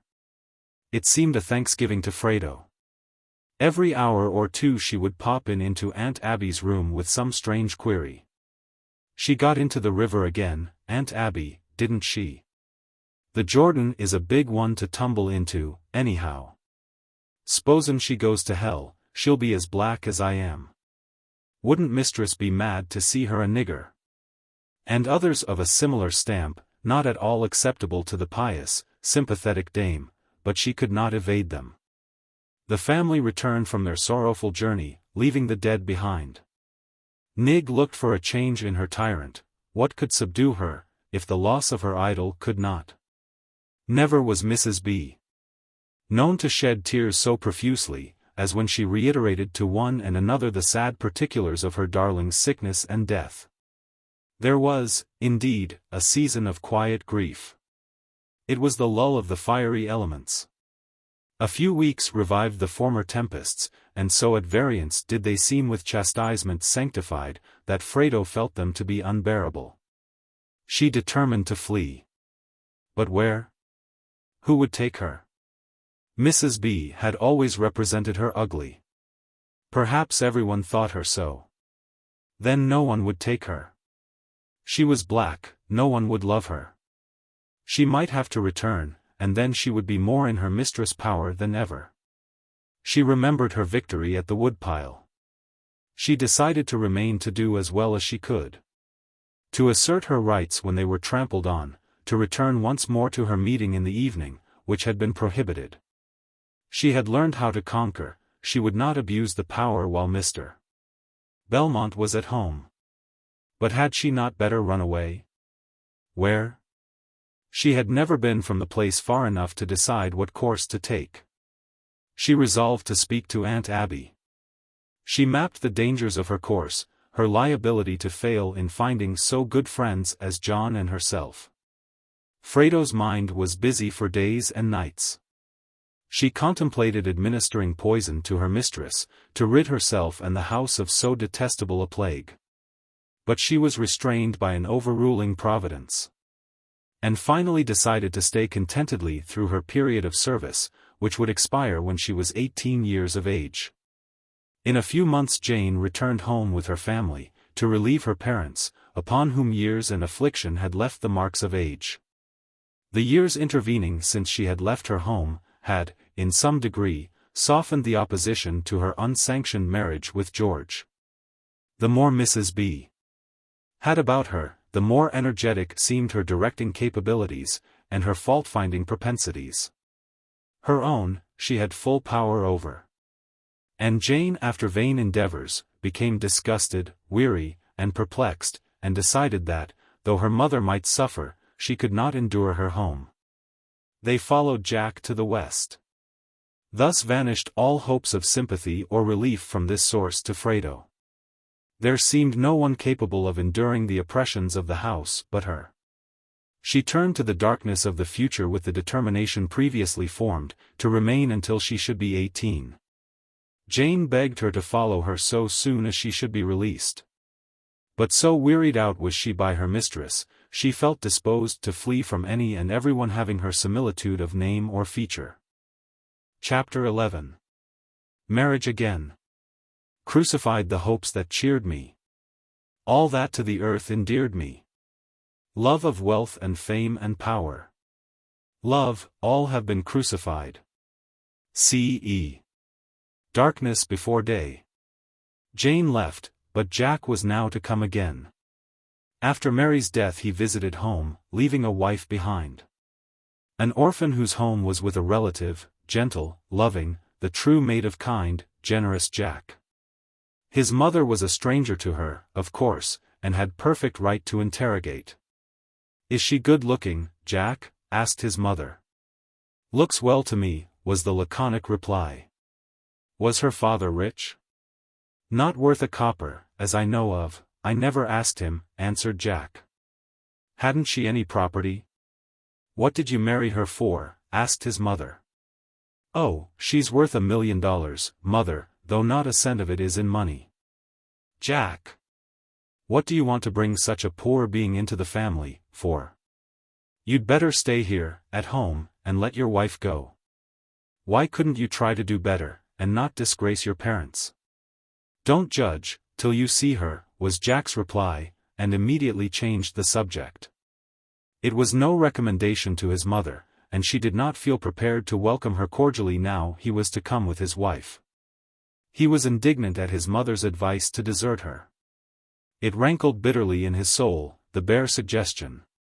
He had more to bring. He now came with a child also. He decided to leave the West, but not his family. Upon their arrival, Mrs. B. extended a cold welcome to her new daughter, eyeing her dress with closest scrutiny. Poverty was to her a disgrace, and she could not associate with any thus dishonored. This coldness was felt by Jack's worthy wife, who only strove the harder to recommend herself by her obliging, winning ways. Mrs. B. could never let Jack be with her alone without complaining of this or that deficiency in his wife. He cared not so long as the complaints were piercing his own ears. He would not have Jenny disquieted. He passed his time in seeking employment. A letter came from his brother Louis, then at the South, soliciting his services. Leaving his wife, he repaired thither. Mrs. B felt that great restraint was removed, that Jenny was more in her own power. She wished to make her feel her inferiority, to relieve Jack of his burden if he would not do it himself. She watched her incessantly, to catch at some act of Jenny's which might be construed into conjugal unfaithfulness. Nearby were a family of cousins, one a young man of Jack's age, who, from love to his cousin, proffered all needful courtesy to his stranger relative. Soon news reached Jack that Jenny was deserting her covenant vows, and had formed an illegal intimacy with his cousin. Meantime Jenny was told by her mother-in-law that Jack did not marry her untrammeled. He had another love whom he would be glad, even now, if he could, to marry. It was very doubtful if he ever came for her.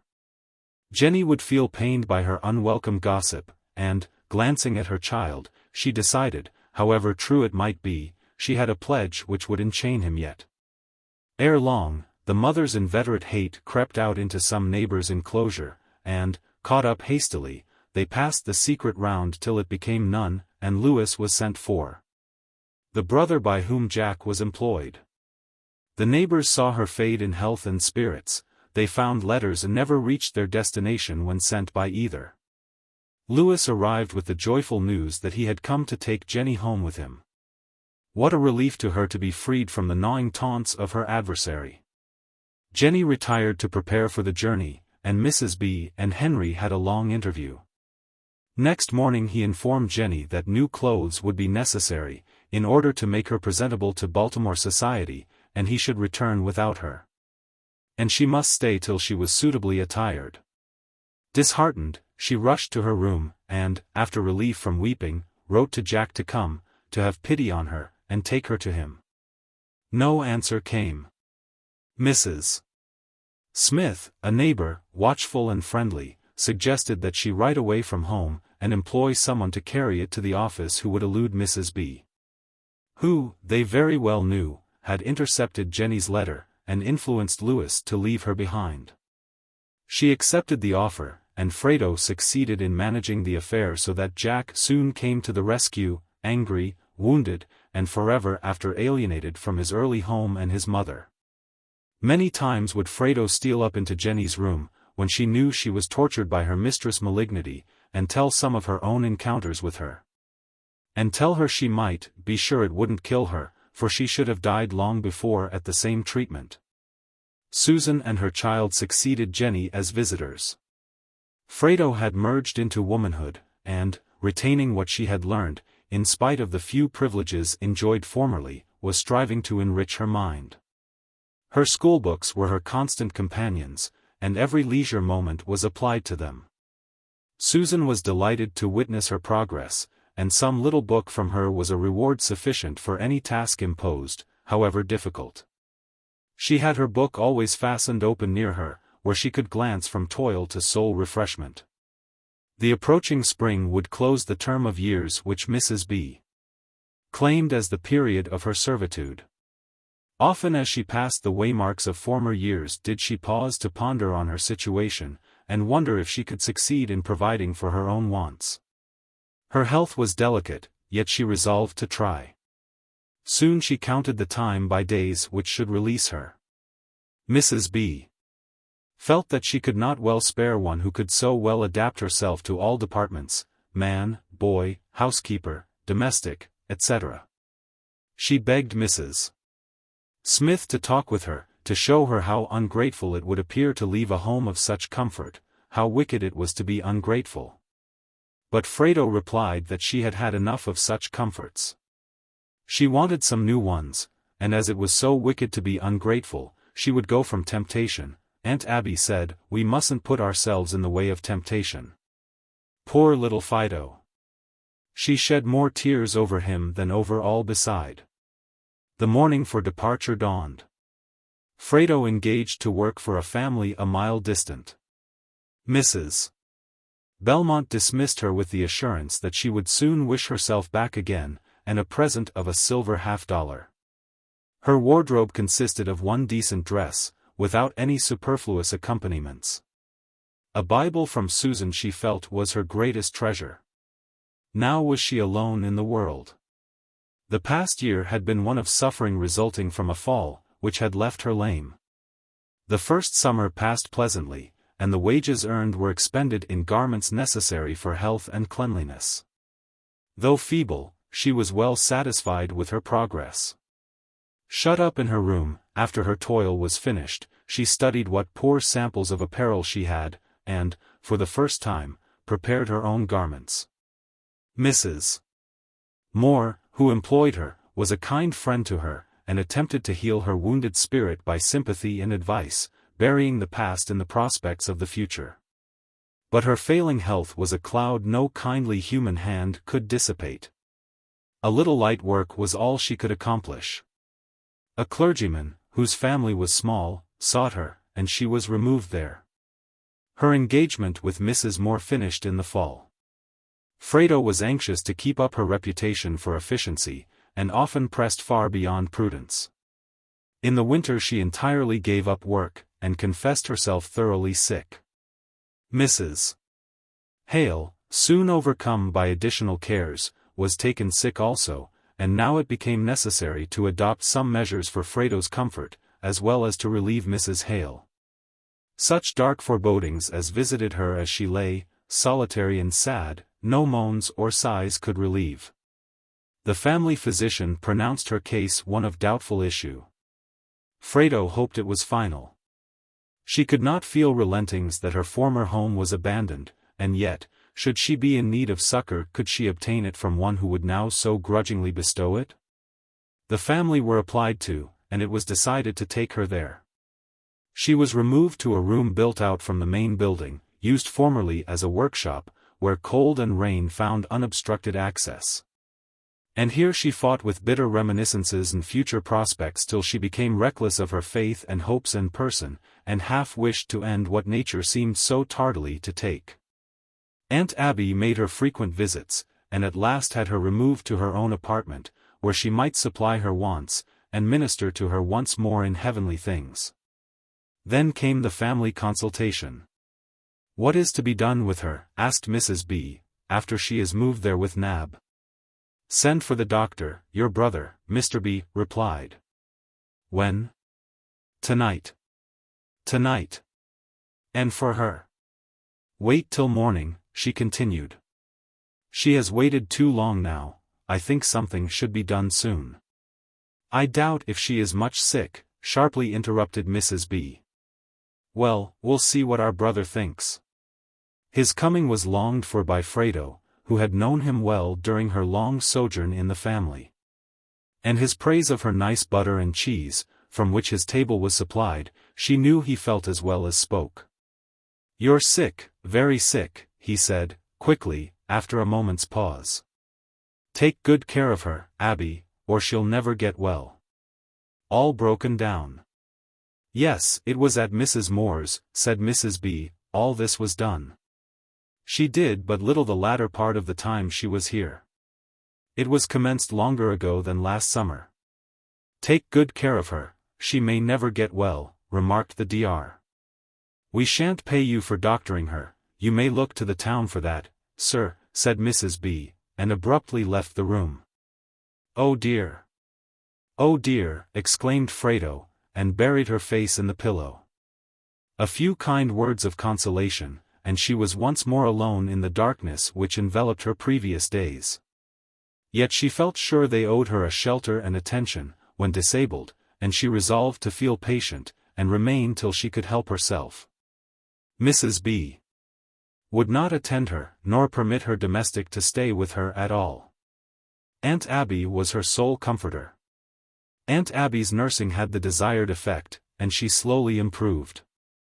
As soon as she was able to be moved, the kind Mrs. Moore took her to her home again, and completed what Aunt Abby had so well commenced. Not that she was well, or ever would be. But she had recovered so far as rendered it hopeful she might provide for her own wants. The clergyman at whose house she was taken sick, was now seeking someone to watch his sick children, and as soon as he heard of her recovery, again asked for her services. What seemed so light and easy to others, was too much for Frado, and it became necessary to ask once more where the sick should find an asylum. All felt that the place where her declining health began, should be the place of relief, so they applied once more for a shelter. "No," exclaimed the indignant Mrs. B. "She shall never come under this roof again, never." "Never," she repeated, as if each repetition were a bolt to prevent admission. One only resource: the public must pay the expense. So she was removed to the home of two maidens, old, who had principle enough to be willing to earn the money a charitable public disburses. 3 years of weary sickness wasted her, without extinguishing a life apparently so feeble. 2 years had these maidens watched and cared for her, and they began to weary, and finally to request the authorities to remove her. Mrs. Hoggs was a lover of gold and silver, and she asked the favor of filling her coffers by caring for the sick.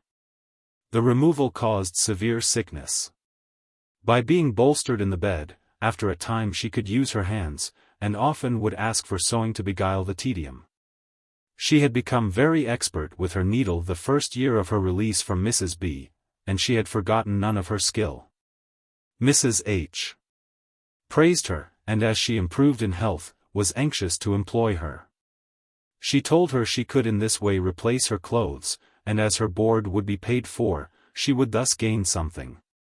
Many times her hands wrought when her body was in pain, but the hope that she might yet help herself, impelled her on. Thus she reckoned her store of means by a few dollars, and was hoping soon to come in possession, when she was startled by the announcement that Mrs. Hoggs had reported her to the physician and town officers as an impostor. That she was, in truth, able to get up and go to work. This brought on a severe sickness of 2 weeks, when Mrs. Moore again sought her, and took her to her home. She had formerly had wealth at her command, but misfortune had deprived her of it, and unlocked her heart to sympathies and favors she had never known while it lasted. Her husband, defrauded of his last means by a branch of the Belmont family, had supported them by manual labor, gone to the West, and left his wife and 4 young children. But she felt humanity required her to give a shelter to one she knew to be worthy of a hospitable reception. Mrs. Moore's physician was called, and pronounced her a very sick girl, and encouraged Mrs. M. to keep her and care for her, and he would see that the authorities were informed of Frado's helplessness, and pledged assistance. Here she remained till sufficiently restored to sew again. Then came the old resolution to take care of herself, to cast off the unpleasant charities of the public. She learned that in some towns in Massachusetts, girls make straw bonnets, that it was easy and profitable. But how should she, black, feeble and poor, find anyone to teach her? But God prepares the way, when human agencies see no path. Here was found a plain, poor, simple woman, who could see merit beneath a dark skin. And when the invalid mulatto told her sorrows, she opened her door and her heart, and took the stranger in. Expert with the needle, Frado soon equaled her instructress. And she sought also to teach her the value of useful books, and while one read aloud to the other of deeds historic and names renowned, Frado experienced a new impulse. She felt herself capable of elevation. She felt that this book information supplied an undefined dissatisfaction she had long felt, but could not express. Every leisure moment was carefully applied to self-improvement, and a devout and Christian exterior invited confidence from the villagers. Thus she passed months of quiet, growing in the confidence of her neighbors and new-found friends. Chapter 12. The winding up of the matter. Nothing new under the sun. Solomon. A few years ago, within the compass of my narrative, there appeared often in some of our New England villages, professed fugitives from slavery, who recounted their personal experience in homely phrase, and awakened the indignation of non-slaveholders against Brother Pro. Such a one appeared in the new home of Frado, and as people of color were rare there, was it strange she should attract her dark brother, that he should inquire her out, succeed in seeing her, feel a strange sensation in his heart towards her, that he should toy with her shining curls, feel proud to provoke her to smile and expose the ivory concealed by thin, ruby lips, that her sparkling eyes should fascinate, that he should propose, that they should marry? A short acquaintance was indeed an objection, but she saw him often, and thought she knew him. He never spoke of his enslavement to her when alone, but she felt that, like her own oppression, it was painful to disturb oftener than was needful. He was a fine, straight Negro, whose back showed no marks of the lash, erect as if it never crouched beneath a burden. There was a silent sympathy which Frado felt attracted her, and she opened her heart to the presence of love, that arbitrary and inexorable tyrant. She removed to Singleton, her former residence, and there was married. Here were Frado's first feelings of trust and repose on human arm. She realized, for the first time, the relief of looking to another for comfortable support. Occasionally he would leave her to lecture. Those tours were prolonged often to weeks. Of course he had little spare money. Frado was again feeling her self-dependence, and was at last compelled to resort alone to that. Samuel was kind to her when at home, but made no provision for his absence, which was at last unprecedented. He left her to her fate, embarked at sea, with the disclosure that he had never seen the South, and that his illiterate harangues were humbugs for hungry abolitionists. Once more alone. Yet not alone. A still newer companionship would soon force itself upon her. No one wanted her with such prospects. Herself was burden enough, who would have an additional one? The horrors of her condition nearly prostrated her, and she was again thrown upon the public for sustenance. Then followed the birth of her child. The long-absent Samuel unexpectedly returned, and rescued her from charity. Recovering from her expected illness, she once more commenced toil for herself and child, in a room obtained of a poor woman, but with better fortune. One so well known would not be wholly neglected. Kind friends watched her when Samuel was from home, prevented her from suffering, and when the cold weather pinched the warmly clad, a kind friend took them in, and thus preserved them. At last Samuel's business became very engrossing, and after long desertion, news reached his family that he had become a victim of yellow fever, in New Orleans. So much toil as was necessary to sustain Frado, was more than she could endure. As soon as her babe could be nourished without his mother, she left him in charge of a Mrs. Capon, and procured an agency, hoping to recruit her health, and gain an easier livelihood for herself and child. This afforded her better maintenance than she had yet found. She passed into the various towns of the state she lived in, then into Massachusetts. Strange were some of her adventures. Watched by kidnappers, maltreated by professed abolitionists, who didn't want slaves at the South, nor niggers in their own houses, North. To lodge one, to eat with one. To admit one through the front door, to sit next one, awful. Traps slyly laid by the vicious to ensnare her, she resolutely avoided. In one of her tours, Providence favored her with a friend who, pitying her cheerless lot, kindly provided her with a valuable recipe, from which she might herself manufacture a useful article for her maintenance. This proved a more agreeable, and an easier way of sustenance.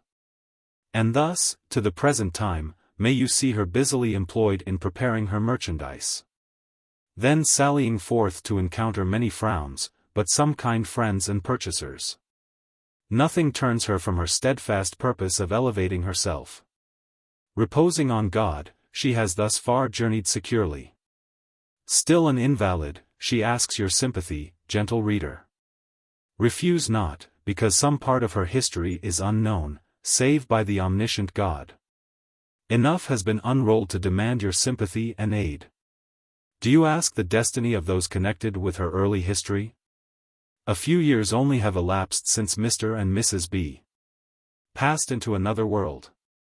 As age increased, Mrs. B became more irritable, so that no one, even her own children, could remain with her. And she was accompanied by her husband to the home of Lewis, where, after an agony in death unspeakable, she passed away. Only a few months since, Aunt Abby entered heaven. Jack and his wife rest in heaven, disturbed by no intruders, and Susan and her child are yet with the living. Jane has silver locks in place of auburn tresses, but she has the early love of Henry still, and has never regretted her exchange of lovers. Frado has passed from their memories, as Joseph from the butler's, but she will never cease to track them till beyond mortal vision. Appendix. Truth is stranger than fiction, and whoever reads the narrative of Alfredo will find the assertion verified. About 8 years ago I became acquainted with the author of this book, and I feel it a privilege to speak a few words in her behalf. Through the instrumentality of an itinerant colored lecturer, she was brought to W. Mass. This is an ancient town, where the mothers and daughters seek, not wool and flax, but straw, working willingly with their hands. Here she was introduced to the family of Mrs. Walker, who kindly consented to receive her as an inmate of her household, and immediately succeeded in procuring work for her as a straw sewer. Being very ingenious, she soon acquired the art of making hats, but on account of former hard treatment, her constitution was greatly impaired, and she was subject to seasons of sickness. On this account Mrs. W. gave her a room joining her own chamber, where she could hear her faintest call. Never shall I forget the expression of her black, but comely, face, as she came to me one day, exclaiming, "Oh, Aunt J, I have at last found a home, and not only a home, but a mother. My cup runneth over. What shall I render to the Lord for all his benefits?" Months passed on, and she was happy, truly happy. Her health began to improve under the genial sunshine in which she lived, and she even looked forward with hope, joyful hope to the future. But, alas, it is not in man that walketh to direct his steps. One beautiful morning in the early spring of 1842, as she was taking her usual walk, she chanced to meet her old friend, the lecturer, who brought her to W., and with him was a fugitive slave. Young, well-formed and very handsome, he said he had been a house servant, which seemed to account in some measure for his gentlemanly manners and pleasing address. The meeting was entirely accidental, but it was a sad occurrence for poor Alfredo, as her own sequel tells. Suffice it to say, an acquaintance and attachment was formed, which, in due time, resulted in marriage. In a few days she left W., and all her home comforts, and took up her abode in New Hampshire. For a while everything went on well, and she dreamed not of danger. But in an evil hour he left his young and trusting wife, and embarked for sea. She knew nothing of all this, and waited for his return. But she waited in vain. Days passed, weeks passed, and he came not. Then her heart failed her. She felt herself deserted at a time, when, of all others, she most needed the care and soothing attentions of a devoted husband. For a time she tried to sustain herself, but this was impossible.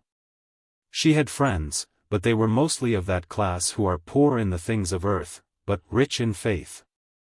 The charity on which she depended failed at last, and there was nothing to save her from the county house. Go she must. But her feelings on her way thither, and after her arrival, can be given better in her own language. And I trust it will be no breach of confidence if I here insert part of a letter she wrote her mother Walker, concerning the matter. The evening before I left for my dreaded journey to the house, which was to be my abode, I packed my trunk, carefully placing in it every little memento of affection received from you and my friends in W., among which was the portable inkstand, pens, and paper.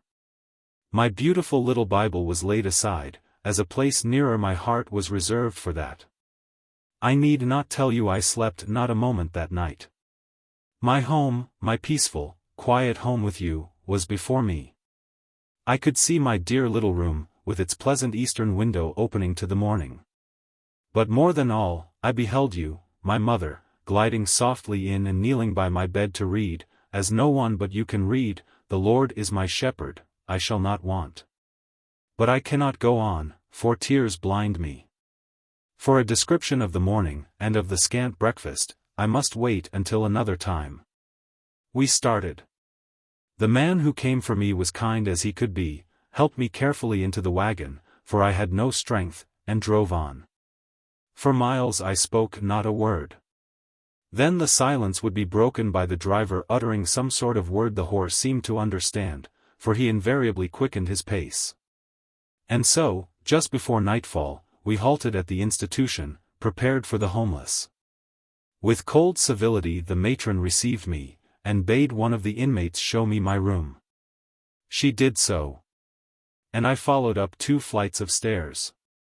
I crept as I was able, and when she said, "Go in there," I obeyed, asking for my trunk, which was soon placed by me. My room was furnished some like the prophet's chamber, except there was no candlestick, so when I could creep down I begged for a light and it was granted. Then I flung myself on the bed and cried, until I could cry no longer. I rose up and tried to pray, the Savior seemed near. I opened my precious little Bible, and the first verse that caught my eye was, "I am poor and needy, yet the Lord thinketh upon me." Oh, my mother, could I tell you the comfort this was to me? I sat down, calm, almost happy, took my pen and wrote on the inspiration of the moment.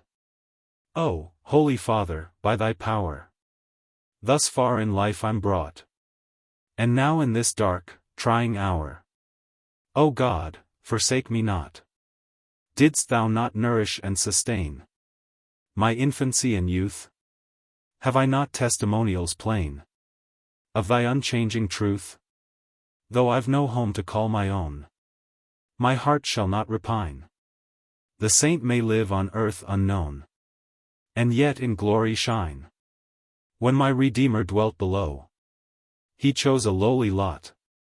He came unto his own, but lo, his own received him not. Oft was the mountain his abode, the cold, cold earth his bed. The midnight moon shone softly down on his unsheltered head. But my head was sheltered, and I tried to feel thankful. 2 or 3 letters were received after this by her friends in W, and then all was silent. No one of us knew whether she still lived or had gone to her home on high. But it seems she remained in this house until after the birth of her babe. Then her faithless husband returned, and took her to some town in New Hampshire, where, for a time, he supported her and his little son decently well. But again he left her as before, suddenly and unexpectedly, and she saw him no more. Her efforts were again successful in a measure in securing a meager maintenance for a time. But her struggles with poverty and sickness were severe. At length, a door of hope was opened. A kind gentleman and lady took her little boy into their own family, and provided everything necessary for his good, and all this without the hope of remuneration. But let them know, they shall be recompensed at the resurrection of the just. God is not unmindful of this work, this labor of love. As for the afflicted mother, she too has been remembered. The heart of a stranger was moved with compassion, and bestowed a recipe upon her for restoring gray hair to its former color. She availed herself of this great help, and has been quite successful. But her health is again falling, and she has felt herself obliged to resort to another method of procuring her bread, that of writing an autobiography. I trust she will find a ready sale for her interesting work. And let all the friends who purchase a volume, remember they are doing good to one of the most worthy, and I had almost said most unfortunate, of the human family. I will only add in conclusion, a few lines, calculated to comfort and strengthen this sorrowful, homeless one. I will help thee, saith the Lord. I will help thee, promise kind, made by our high priest above, soothing to the troubled mind, full of tenderness and love. I will help thee when the storm gathers dark on every side, safely from impending harm, in my sheltering bosom hide. I will help thee, weary saint, cast thy burdens all on me. Oh, how canst thou tire or faint, while my arm encircles thee? I have pitied every tear, heard and counted every sigh. Ever lend a gracious ear to thy supplicating cry. What though thy wounded bosom bleed, pierced by affliction's dart? Do I not all thy sorrows heed, and bear thee on my heart?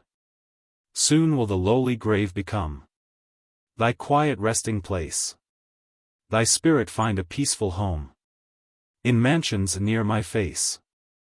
There are thy robes and glittering crown, outshining yonder sun.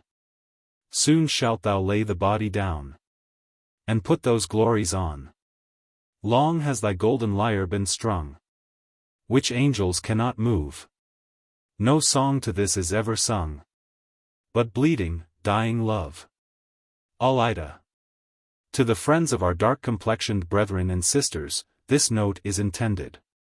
Having known the writer of this book for a number of years, and knowing the many privations and mortifications she has had to pass through, I the more willingly add my testimony to the truth of her assertions.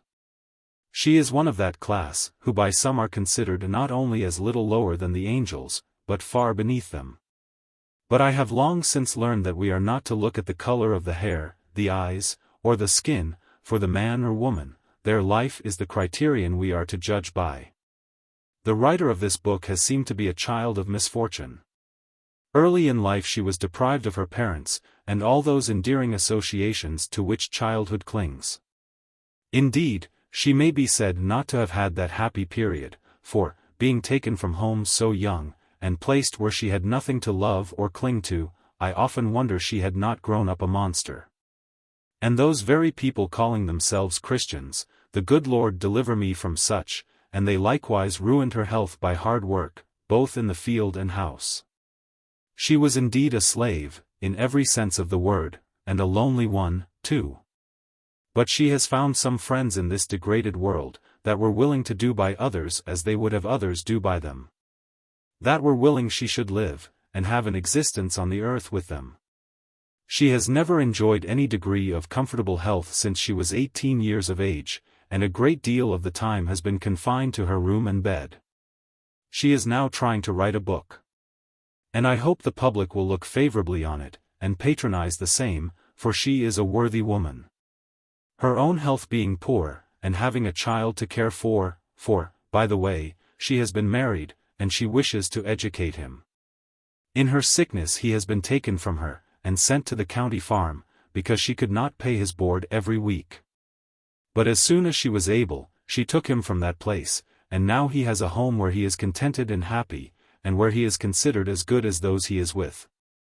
He is an intelligent, smart boy, and no doubt will make a smart man, if he is rightly managed. He is beloved by his playmates, and by all the friends of the family. For the family do not recognize those as friends who do not include him in their family, or as one of them, and his mother as a daughter, for they treat her as such. And she certainly deserves all the affection and kindness that is bestowed upon her, and they are always happy to have her visit them whenever she will. They are not wealthy, but the latchstring is always out when suffering humanity needs a shelter. The last loaf they are willing to divide with those more needy than themselves, remembering these words, "Do good as we have opportunity." And we can always find opportunity, if we have the disposition. And now I would say, I hope those who call themselves friends of our dark-skinned brethren, will lend a helping hand, and assist our sister, not in giving, but in buying a book. The expense is trifling, and the reward of doing good is great. Our duty is to our fellow beings, and when we let an opportunity pass, we know not what we lose. Therefore we should do with all our might what our hands find to do. And remember the words of him who went about doing good, that inasmuch as ye have done a good deed to one of the least of these my brethren, ye have done it to me. And even a cup of water is not forgotten. Therefore, let us work while the day lasts, and we shall in no wise lose our reward. Margaretta Thorne. Milford, July 20, 1859. Feeling a deep interest in the welfare of the writer of this book, and hoping that its circulation will be extensive, I wish to say a few words in her behalf. I have been acquainted with her for several years, and have always found her worthy the esteem of all friends of humanity, one whose soul is alive to the work to which she puts her hand. Although her complexion is a little darker than my own, I esteem it a privilege to associate with her, and assist her whenever an opportunity presents itself. It is with this motive that I write these few lines, knowing this book must be interesting to all who have any knowledge of the writer's character, or wish to have. I hope no one will refuse to aid her in her work, as she is worthy the sympathy of all Christians, and those who have a spark of humanity in their breasts. Thinking it unnecessary for me to write a long epistle, I will close by bidding her Godspeed. C.D.S.